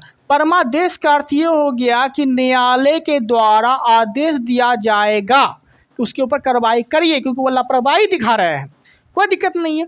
तीसरा है अधिकार परीक्षा। तीसरा क्या है, तीसरा है अधिकार परीक्षा। अधिकार परीक्षा का अर्थ समझिए। अधिकार परीक्षा का अर्थ ये हो गया कि आप अधिकार से ज़्यादा उड़ नहीं सकते हैं। जैसे कि चालान काटने का अधिकार है कम से कम जिसको 1 स्टार है, कम से कम जो ASI है उसको चालान काटने का अधिकार है। लेकिन चालान अगर आपके गाड़ी का कांस्टेबल भी काट रहा है, हवलदार भी काट रहा है, तो क्या कर रहा है, वो अधिकार का गलत उपयोग कर रहा है।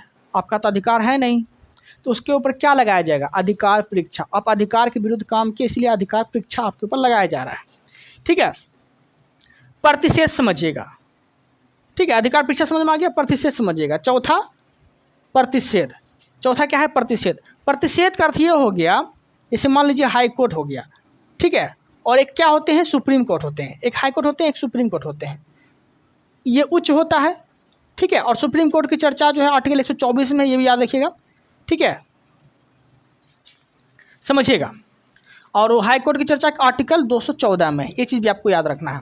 ठीक है, समझिएगा। प्रतिषेध में समझिएगा, हाई कोर्ट एक सुप्रीम कोर्ट होते हैं, तो सुप्रीम कोर्ट उच्च हो गया, हाई कोर्ट से बड़ा होता है। तो समझिएगा कि प्रतिषेध क्या होता है। इस सुप्रीम मतलब हाई कोर्ट जो है, हाई कोर्ट गलती कर रहा है जो उसको नहीं करना चाहिए। जैसे कोई मुकदमा आया, और वो मुकदमा कहाँ जाना चाहिए, सुप्रीम कोर्ट जाना चाहिए, लेकिन वो कार्रवाई करना स्टार्ट कौन कर दिया, हाई कोर्ट कर दिया। ठीक है, तो उच्च न्यायालय जो होता है, ये सर्वोच्च न्यायालय मतलब सुप्रीम कोर्ट, ये फटकार लगाएंगे, उसको रोकेंगे कि रुको, ये मेरा है, ये मेरा मुकदमा है, या फिर ये इस कोर्ट में आना चाहेगा, या फिर इस न्यायालय का ये मुकदमा है, ये आपका अधिकार नहीं है ये करने का। तो उसके ऊपर हाई कोर्ट क्या करेगा, उत्प्रेषण लगा, क्या करेगा, प्रतिषेध लगा देगा, रोक लगा देगा। ठीक है, मतलब कहने का अर्थ ये हो गया कि जो मुकदमा हाई कोर्ट को नहीं सुनाना चाहिए, वो मुकदमा सुनाने जा रहा था, मतलब कि गलती कर रहा था, गलती कर रहा था। तो वही गलती कर रहा था पे सुप्रीम कोर्ट जो रोक लगाएंगे हाई कोर्ट पे, उसे बोलते हैं हम लोग प्रतिषेध।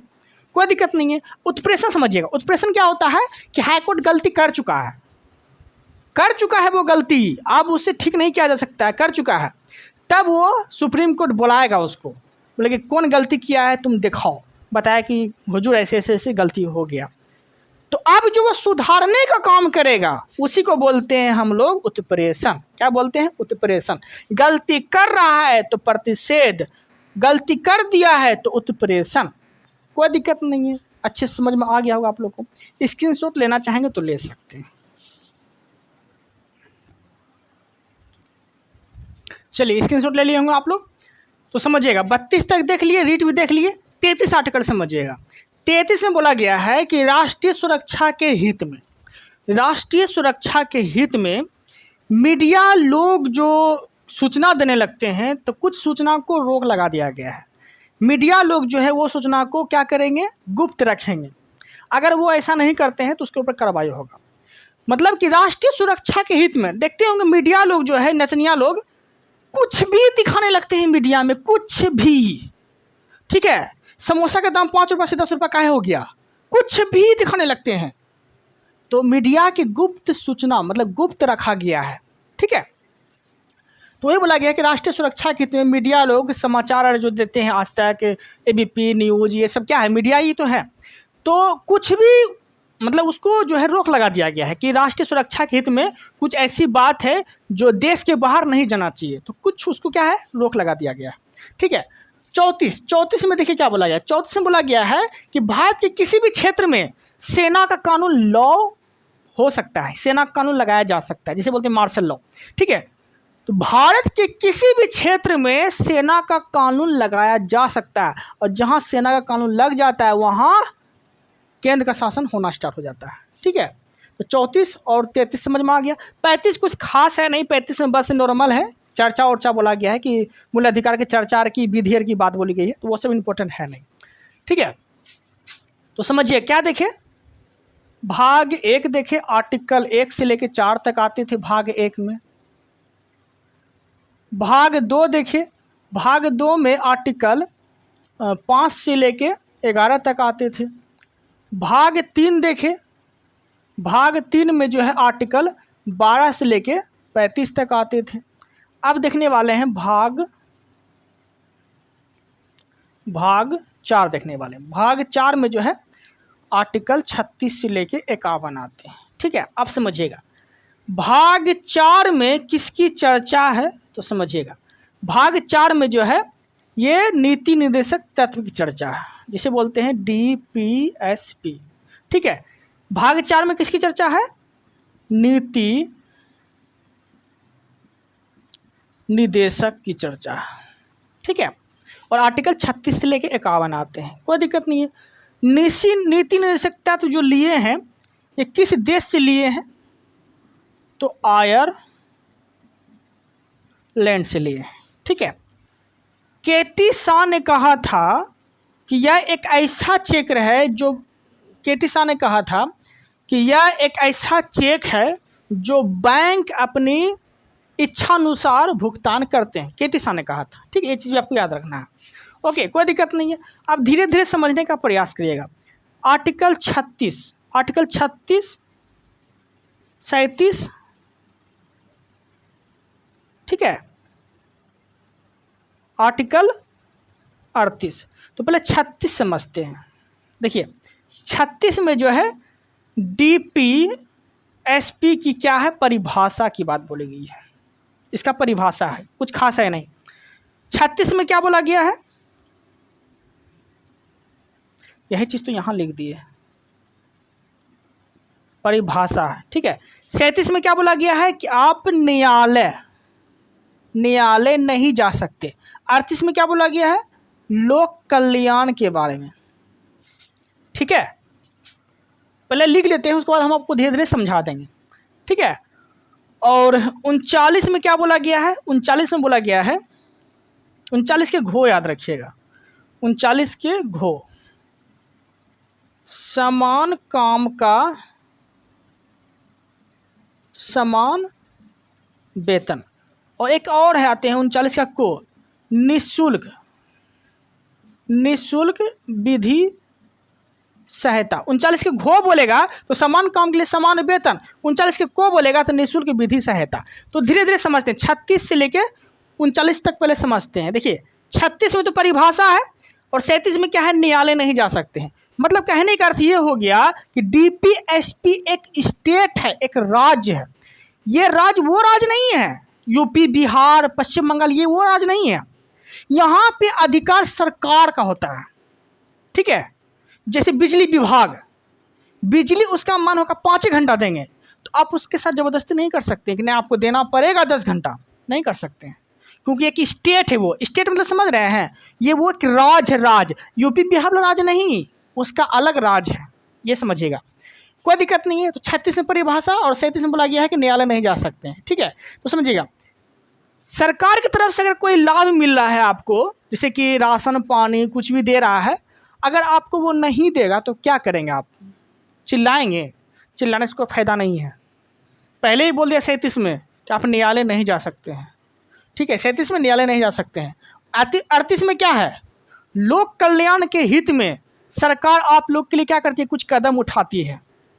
कदम क्या उठाती है, राशन कार्ड बनवाती है, राशन कार्ड बनवाते हैं। ठीक है, बिजली उपलब्ध करवाते हैं ना, लोक कल्याण के हित में। ठीक है, तो लोक कल्याण के हित में करवाते हैं तो आर्टिकल 38 के तहत करवाते हैं। लेकिन अगर वो नहीं करवाएंगे, बिजली नहीं देंगे, पानी नहीं देंगे, तो आप क्या कर सकते हैं, चिल्लाएंगे? नहीं चिल्ला सकते हैं, क्योंकि 37 में पहले ही बोल दिया है कि न्यायालय आप नहीं जा सकते हैं। 38 में लोक कल्याण की बात बोली गई है। तो लोक कल्याण समझ में आ गया कि लोक कल्याण क्या होता है। सरकार की तरफ से जो भी लाभ मिल रहा है ये लोक कल्याण के हित में ही वो करते हैं। और जैसे अभी एक इलेक्शन है तो देखते हैं कैसा लोभ देता है कि हम पेंशन जो है 1000 नहीं 5000 कर देंगे, 4000 कर देंगे, 2000 कर देंगे। लोभी तो दे रहे हैं, तो लोक कल्याण के हित में कर रहे हैं। अगर वो सरकार बन जाते हैं तो वो अपना अपना क्या करते हैं, लोभ देते हैं। ठीक है, तो फिलहाल इसके ऊपर लागू होता है जिसका सरकार बना हुआ है। ठीक है, समझिएगा। 39 के घ में क्या है, समान काम के लिए समान वेतन। चाहे वो स्त्री हो पुरुष हो उससे कोई मतलब नहीं है, समान काम के हो उसको समान वेतन देना पड़ेगा। ठीक है, अगर आप सरकार की नज़र में अगर वो काम कर रहे हैं तो। 39 के क में क्या है, निःशुल्क विधि सहायता। निःशुल्क विधि सहायता का अर्थ समझिएगा, जैसे कि कोई गरीब है, विधि मतलब क्या हो गया, कानून।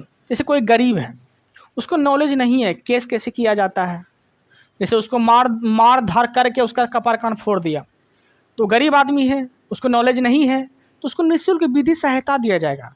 कानून की तरफ, कानून जब पुलिस थाना जब जाएंगे ना वो, तो उससे पूछेगा क्या हुआ आपको, तो बताएंगे कि ऐसे ऐसे मेरा सर फोड़ दिया है, हम केस करना चाहते हैं, लेकिन केस कैसे होता है हमको ही पता नहीं है। तो पुलिस प्रशासन या कानून के जो भी अधिकारी होंगे उसको समझाएंगे, बैठाएंगे, वो बताएंगे कि आप आधार कार्ड लाओ, आप कुछ एप्लीकेशन लिखो, तो वो निःशुल्क विधि सहायता दिया जाएंगे। कानून की तरफ से सलाह दिए जाएंगे कि ऐसे होता है, आप ऐसे FIR करिए। ठीक है, तो निःशुल्क विधि सहायता हो गया, कोई दिक्कत नहीं है। ओके, अब देखिएगा, अब है 40 में क्या है, पंचायत की चर्चा है। पंचायत की चर्चा, आर्टिकल 40 में क्या है, पंचायत की चर्चा है। ठीक है, आर्टिकल अब देखिएगा 41, 42, 43, ये तीनों समझिएगा। तीनों को याद रखना है, 2 मो नो। ठीक है, दमन याद रखना है, दमन। 2 से हो गया दशाओं में, समझिएगा ध्यान से।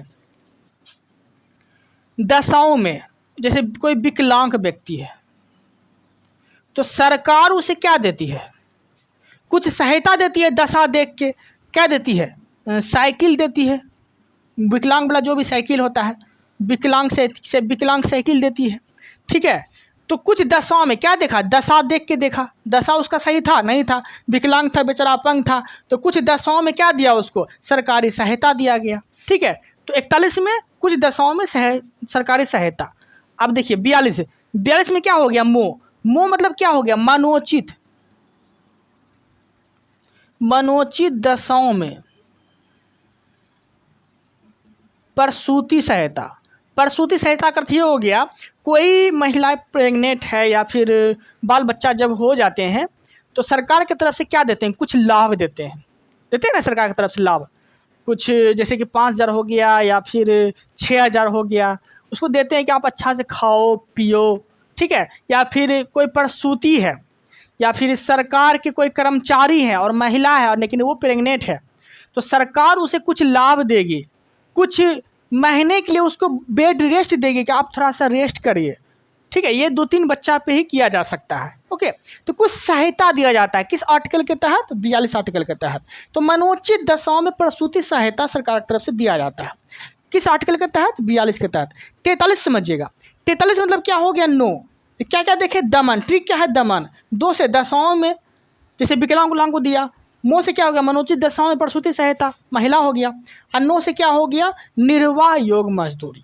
मतलब कहने का अर्थ ये हो गया कि कोई सरकार का कर्मचारी है, सरकार के अंदर कोई काम कर रहा है, गवर्नमेंट जॉब कर रहे हैं, ठीक है, तो उसको इतना पैसा दिए जाएंगे उसके काम का निर्वाह के लिए कि आराम से आप घर द्वार पैसा भेज सको, रख सको, आराम से जीवन यापन कर सको। तो निर्वाह योग मजदूरी की बात बोली गई है आर्टिकल 43 में।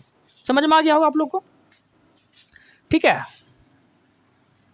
अब देखते हैं आर्टिकल 44 समझिएगा। 44 में बोला गया है समान सिविल सहायता, और ये लागू कहाँ पे है, तो गोवा में लागू है, याद रखिएगा, ठीक है। 45 देखिएगा, 45 में क्या बोला गया, 45 में बोला गया है 0 से 6 वर्ष के बच्चों को, 0 से 6 वर्ष के जो बच्चे हैं उसको क्या दिया जाएगा, स्वास्थ्य पे ध्यान रखना चाहिए, स्वास्थ्य पे ध्यान रखना, स्वास्थ्य का ख्याल रखा जाएगा। आंगनबाड़ी खुलते हैं ना, आंगनबाड़ी खुलते हैं, ठीक है। शिक्षा दिया जाएगा बच्चा को, 0 से 6 वर्ष के क्या बच्चा को, ओके, याद रखिएगा। तो 0 से 6 वर्ष के बच्चों को जो है स्वास्थ्य पे ध्यान रखने के लिए सरकार कुछ कदम उठाएगी, ठीक है। शिक्षा पर ध्यान दिया जाएगा आर्टिकल 45 के तहत। लेकिन नहीं देगा तो कुछ कर सकते हैं, कुछ नहीं कर सकते, क्योंकि 37 में पहले ही बोल दिया कि न्यायालय नहीं जा सकते हैं, कोई दिक्कत नहीं है। अब देखते हैं आर्टिकल 46। आर्टिकल 46 में जो है SC और ST का कुछ विशेष व्यवस्था की बात की गई है, कुछ विशेष व्यवस्था। जैसे कि ST और ST को सताया जा रहा है तो वो क्या कर सकते हैं, महिला आयोग होते हैं, ST आयोग होते हैं, SC आयोग होते हैं, कुछ व्यवस्था किया गया है, ठीक है।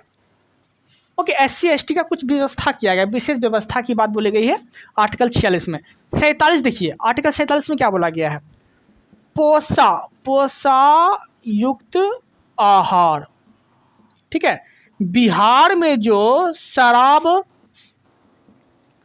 बंद है किस आर्टिकल के तहत, आर्टिकल 47 के तहत। मतलब पोषायुक्त आहार का अर्थ ये हो गया कि सरकार के तरफ से जो है आपकी सेहत को ध्यान में रखते हुए सरकार ये कदम उठाएगी कि आपका सेहत अच्छा से बना रहे, पोषायुक्त आहार प्रोवाइड करवाएंगे, ठीक है, अच्छा भोजन उपलब्ध करवाएंगे, ठीक है। तो ये पोषायुक्त आहार की बात बोली गई है, ओके। स्वास्थ्य की बात बोली गई है, सरकार का ये दायित्व होगा। लेकिन नहीं करेगा तो ऐसा कुछ कर सकते हैं, कुछ नहीं कर सकते हैं, क्योंकि पहले ही बोल दिया है 37 में कि न्यायालय नहीं जा सकते हैं, ठीक है। 48 देखते हैं, पहले आप स्क्रीनशॉट ले लीजिए। चलिए, कोई दिक्कत नहीं है, समझिएगा।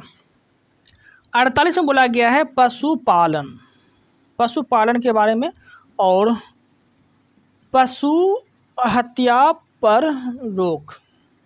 जैसे कि दुधारू पशु है तो आप क्या कर सकते हैं, उसका हत्या नहीं कर सकते हैं, चाहे वो पशु कोई भी हो, गाय हो, बैल हो, कुत्ता हो, बिल्ली हो, कुछ भी हो, उससे मतलब नहीं है, ठीक है। पशु हत्या पर रोक की बात बोली गई है। दुधारू पशु है तो आप उसका हत्या नहीं कर सकते हैं, ठीक है। दुधारू पशु हत्या पर रोक बोला गया है किस आर्टिकल के तहत, आर्टिकल 48 के तहत, ठीक है। 49, आर्टिकल 49 समझिएगा। आर्टिकल 49 में बोला गया है राष्ट्रीय स्मारकों की रक्षा। आप समझिएगा, राष्ट्रीय स्मारक में कौन आते हैं, जैसे कुतुब मीनार हो गया, लाल किला हो गया, ताजमहल हो गया, ठीक है। ये सब क्या है, राष्ट्रीय स्मारक है, तो इसकी रक्षा कौन करेंगे, सरकार करेंगे, जिसके अंदर वो आएंगे। जैसे कुतुब मीनार, लाल किला, ये सब कहाँ है, तो वो दिल्ली में है, दिल्ली में है ना, तो उसका रक्षा करने की जिम्मेदारी किसके पास है, सरकार के पास है। तो राष्ट्रीय स्मारकों की रक्षा की बात बोली गई है आर्टिकल 49 में। 50 में बोला गया है कि न्यायालय और कार्यपालिका, न्यायालय और कार्यपालिका का पृथक्करण की बात बोली गई है। मतलब कि न्यायालय मतलब न्यायपालिका और कार्यपालिका को अलग किया गया है। न्यायपालिका को कार्यपालिका से अलग किया गया है। न्यायपालिका का काम क्या है, न्याय करना, तो इसका काम अलग है। कार्यपालिका का काम क्या है, कार्य करना। तो ये जो है, ये दोनों को जो अलग किया गया है आर्टिकल 50 के तहत किया गया है। मतलब 50-50 करके आप याद रख सकते हैं, ठीक है। अब देखिएगा आगे, आर्टिकल 51। आर्टिकल 51 में बोला गया है अंतर्राष्ट्रीय शांति, अंतर्राष्ट्रीय शांति। और भारत जो है यूएनओ का जो सदस्य बना था, यही 51 आर्टिकल के तहत बना था, ठीक है। 51 आर्टिकल के तहत जो है यूएनओ का सदस्य बने थे भारत, ठीक है। स्क्रीनशॉट ले लीजिए।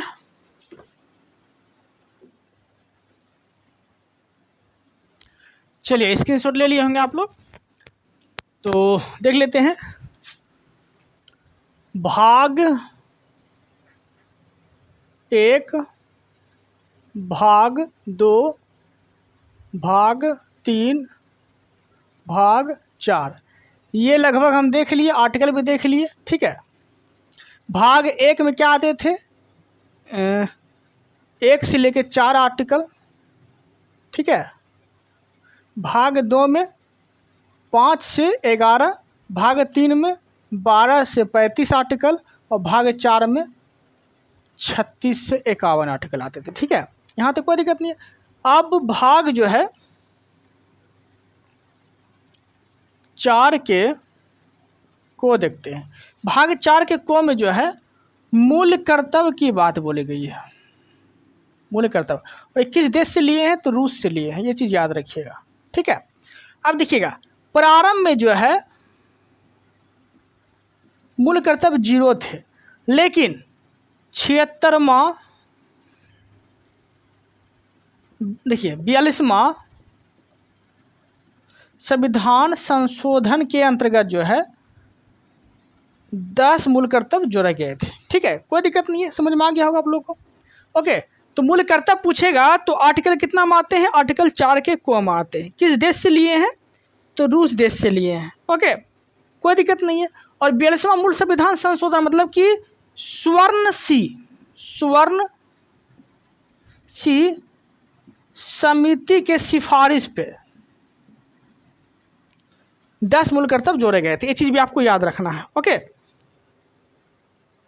वर्तमान में पूछेगा कि वर्तमान में कितना मूल कर्तव्य है, तो लगभग 11 मूल कर्तव्य है, देख लीजिएगा, ओके।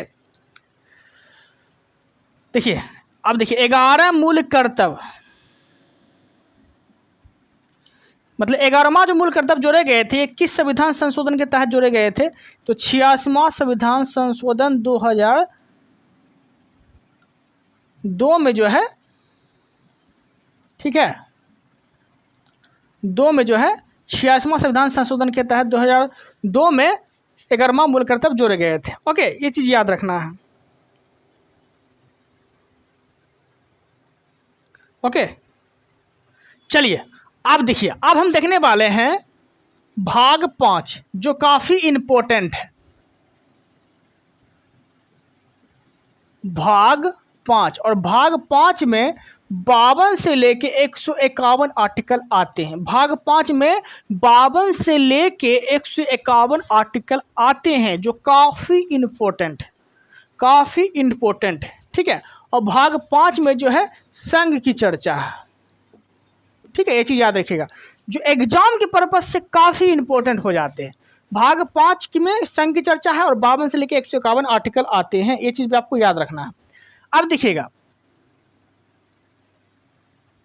52 से लेके 61 किसकी चर्चा है, तो राष्ट्रपति की चर्चा है, ठीक है।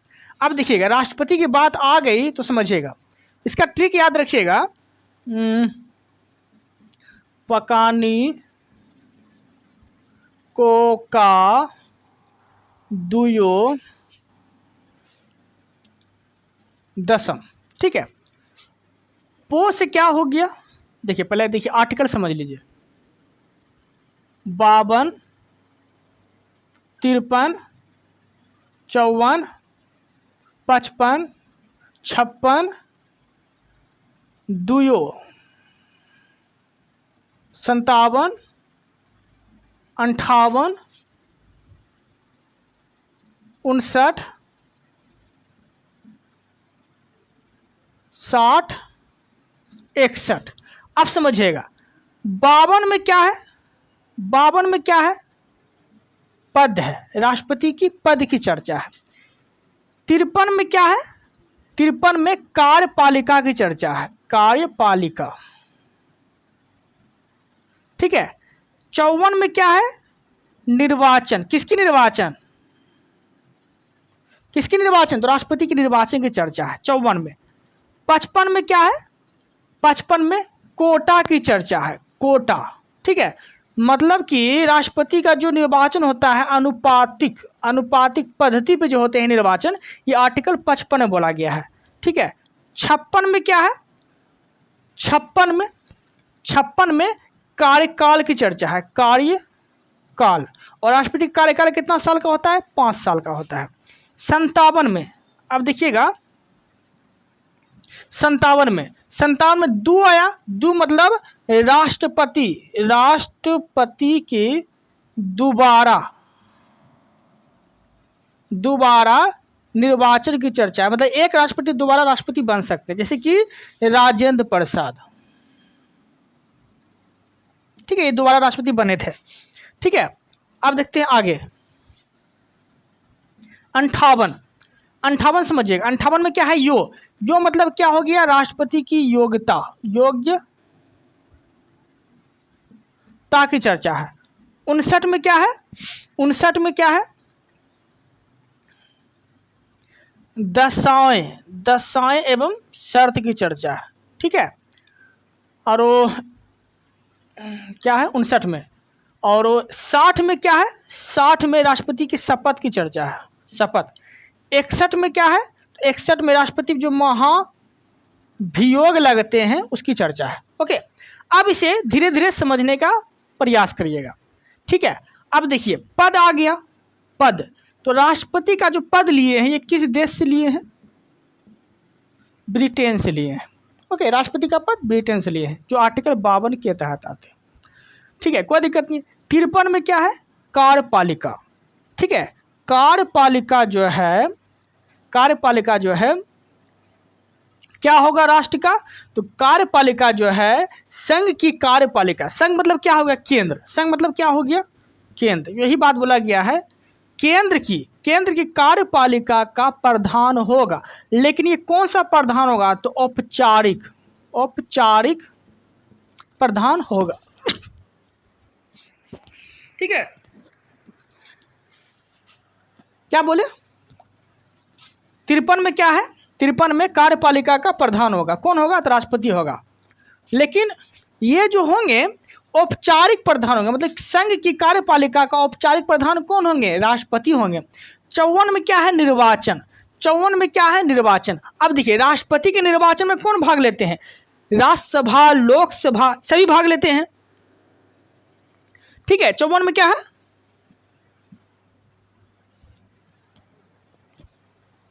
देखिएगा, यहां से समझिएगा।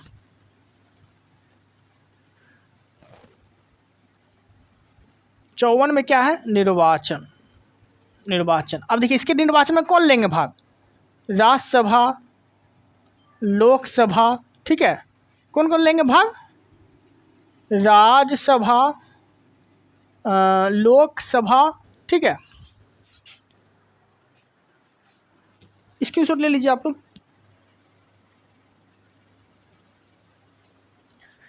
देखिए 54 में क्या बोला गया था? 54 में बोला गया था राष्ट्रपति के निर्वाचन के बारे में। और राष्ट्रपति के निर्वाचन में कौन कौन भाग लेंगे? तो राज्यसभा, लोकसभा, विधानसभा के निर्वाचित सदस्य भाग लेंगे।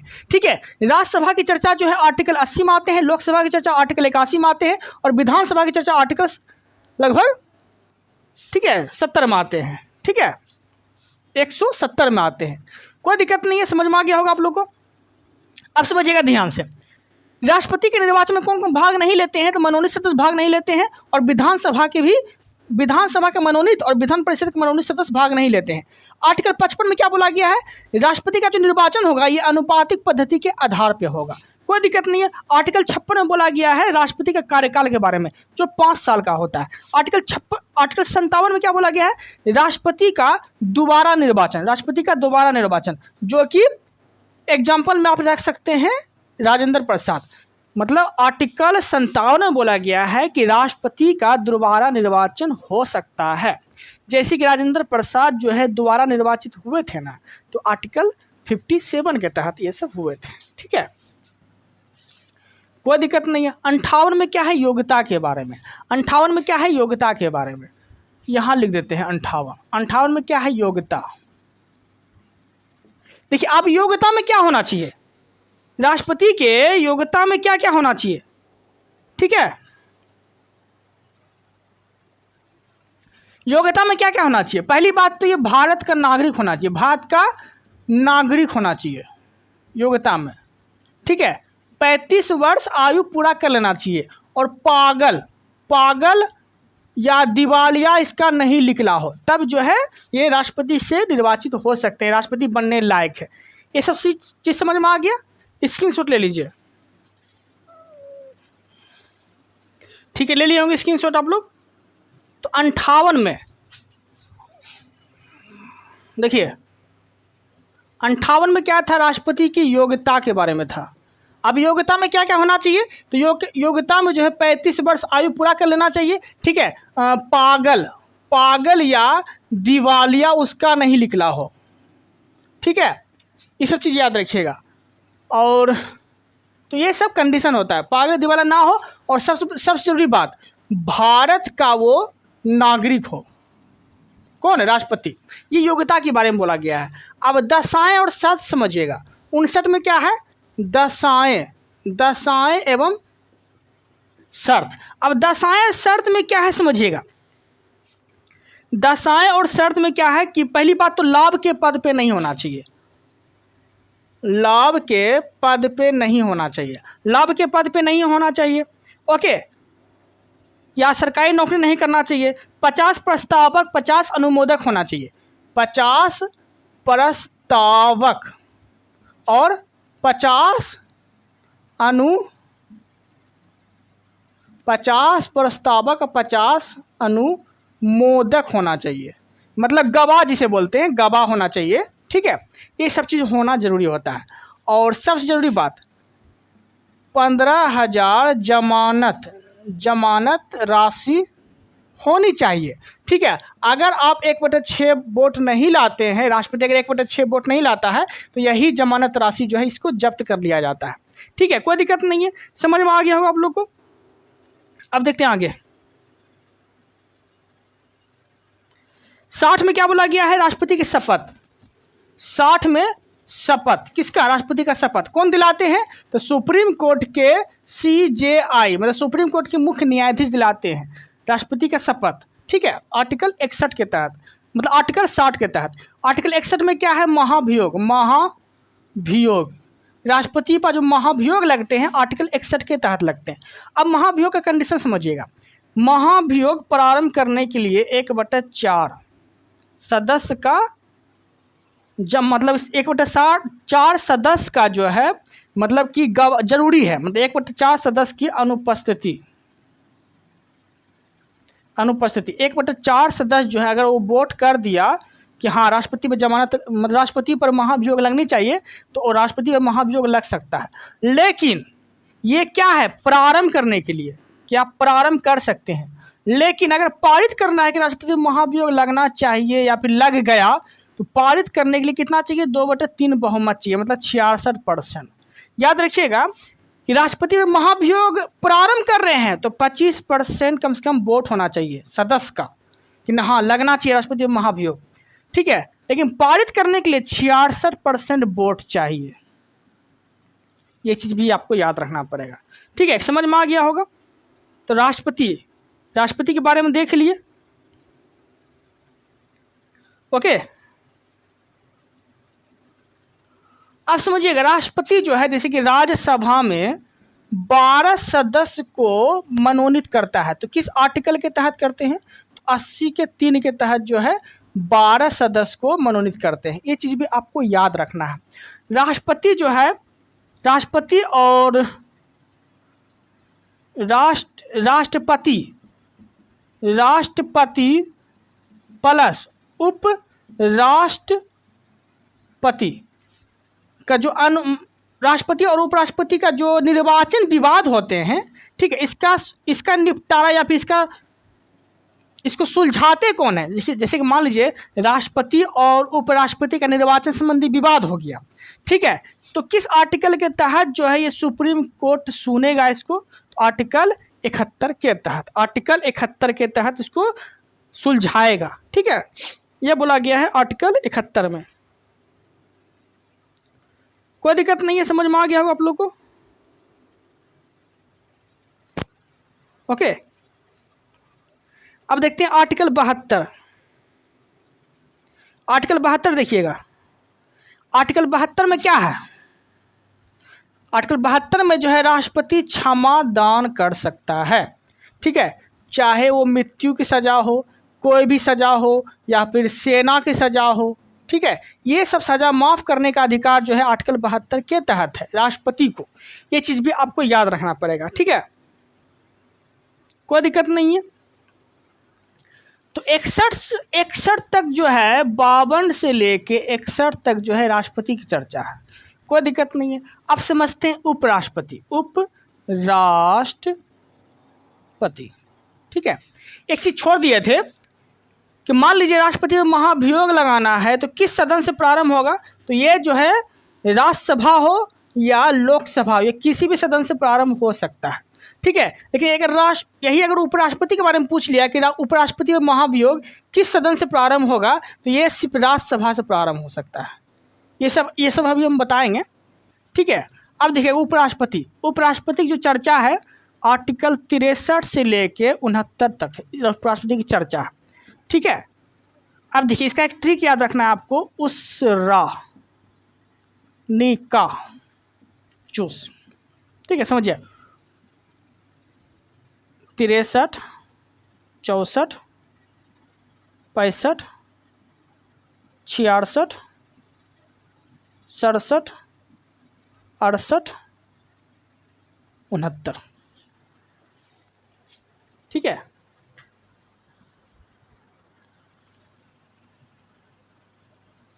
समझ में आ गया होगा।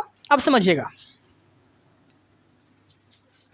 उपराष्ट्रपति का पद 63, उपराष्ट्रपति जो है राज्यसभा का सभापति होगा, सभापति, कितना आर्टिकल 64, पद की चर्चा 63, ठीक है। राष्ट्रपति का कार्यपालिका का औपचारिक प्रधान होगा, मतलब कहने का अर्थ ये हो गया कि राष्ट्रपति जब नहीं रहते हैं तो कार्यवाहक राष्ट्रपति के रूप में जो काम करते हैं उपराष्ट्रपति किस आर्टिकल के तहत काम करते हैं, तो आर्टिकल 65 के तहत करते हैं, ठीक है। और 66 में क्या है, उपराष्ट्रपति के निर्वाचन की बात, उपराष्ट्रपति के निर्वाचन की बात बोली गई है, जो कि राज्यसभा, लोकसभा, ठीक है, ये सब भाग लेते हैं उपराष्ट्रपति के निर्वाचन में। 67 में क्या है, ठीक है, 67 में ये सब देख लीजिएगा, स्क्रीनशॉट ले लीजिए आप लोग पहले। हाँ, तो क्या देखें, उपराष्ट्रपति की जो चर्चा है 63 से लेकर 69 तक है, याद रखिएगा। इसका ट्रिक होता है उसरानिकाचूस, ठीक है, समझिएगा। उसरानिकाचूस मतलब उस से क्या हो गया, उपराष्ट्रपति का पद, उपराष्ट्रपति का पद जो है आर्टिकल 63 में, ठीक है। उपराष्ट्रपति जो है क्या होता है, राज्यसभा का सभापति होता है आर्टिकल 64 के तहत। उपराष्ट्रपति जो है कार्यवाहक के राष्ट्रपति के रूप में काम करेंगे, जब राष्ट्रपति नहीं रहेंगे तब कार्यवाहक के रूप में कौन काम करेंगे, उपराष्ट्रपति काम करेंगे, ठीक है। 66 में क्या है, उपराष्ट्रपति के निर्वाचन के बारे में बोला गया, मतलब कि इसमें भाग कौन लेंगे, तो लोकसभा, राज्यसभा, लेकिन विधानमंडल इसमें भाग नहीं लेते हैं, याद रखिएगा। 67 में क्या बोला गया है, उपराष्ट्रपति के कार्यकाल के बारे में, उपराष्ट्रपति का जो भी कार्यकाल होंगे, तो कितना होता है उपराष्ट्रपति का कार्यकाल, 5 वर्ष होता है, तो उपराष्ट्रपति के कार्यकाल के बारे में बोला गया है। 68 में बोला गया है चुनाव के बारे में, 68 में क्या बोला गया है, चुनाव के बारे में, मतलब कहने का अर्थ ये हो गया कि उपराष्ट्रपति के चुनाव की कोई निश्चित सीमा नहीं तय की गई है, लेकिन इतना बोला गया है कि उपराष्ट्रपति का चुनाव अगर खाली पद अगर रहता है तो उपराष्ट्रपति का चुनाव जो है वो शीघ्र करा लेना चाहिए, ये बोला गया है आर्टिकल 68 में, ठीक है। 69 में बोला गया है राष्ट्रपति को शपथ के बारे में, राष्ट्रपति की शपथ के बारे में, तो राष्ट्रपति को शपथ कौन दिलाते हैं, तो राष्ट्रपति को शपथ दिलाते हैं उपराष्ट्रपति, ठीक है। किस आर्टिकल के तहत, आर्टिकल 69 के तहत, ओके, कोई दिक्कत नहीं है, समझ में आ गया होगा आप लोग को। कोई डाउट आता है, कोई प्रॉब्लम होता है तो आप कमेंट कर सकते हैं। फिलहाल इस वीडियो में इतना ही रखते हैं, बाकी जो है इससे बाहर क्वेश्चन नहीं गिरेगा, क्योंकि मोस्ट इम्पोर्टेंट टॉपिक चल रहा है, तो जो बन सकता था पॉलिटी वो हम करा दिए हैं। बाकी इस वीडियो में तो फिलहाल इतना ही रखते हैं, क्योंकि ज़्यादा क्लास हम नहीं करा पाएंगे, ठीक है। सफोकेशन हो रहा है, मतलब रूम के अंदर करवा रहे हैं, गर्मी भी लग रहा है, तो इस वीडियो में इतना ही रखते हैं। बाकी अगले वीडियो में हम लोग मिलेंगे, हो सकेगा तो पूरा कंप्लीट करा देंगे पॉलिटी। लेकिन फिलहाल इतना भी अगर आप कर लेते हैं तो 50% से ज़्यादा आप कवर कर लिए हैं, ठीक है। एग्जाम में जो भी क्वेश्चन आएंगे एकदम बिल्कुल जो है 50% ज़्यादा आप कवर कर लेंगे, बना के आएंगे, ठीक है। ये सब टॉपिक ज़रूरी है, इसलिए हम करा दिए। चलिए इस वीडियो में इतना रखते हैं। Thank you, thanks for watching.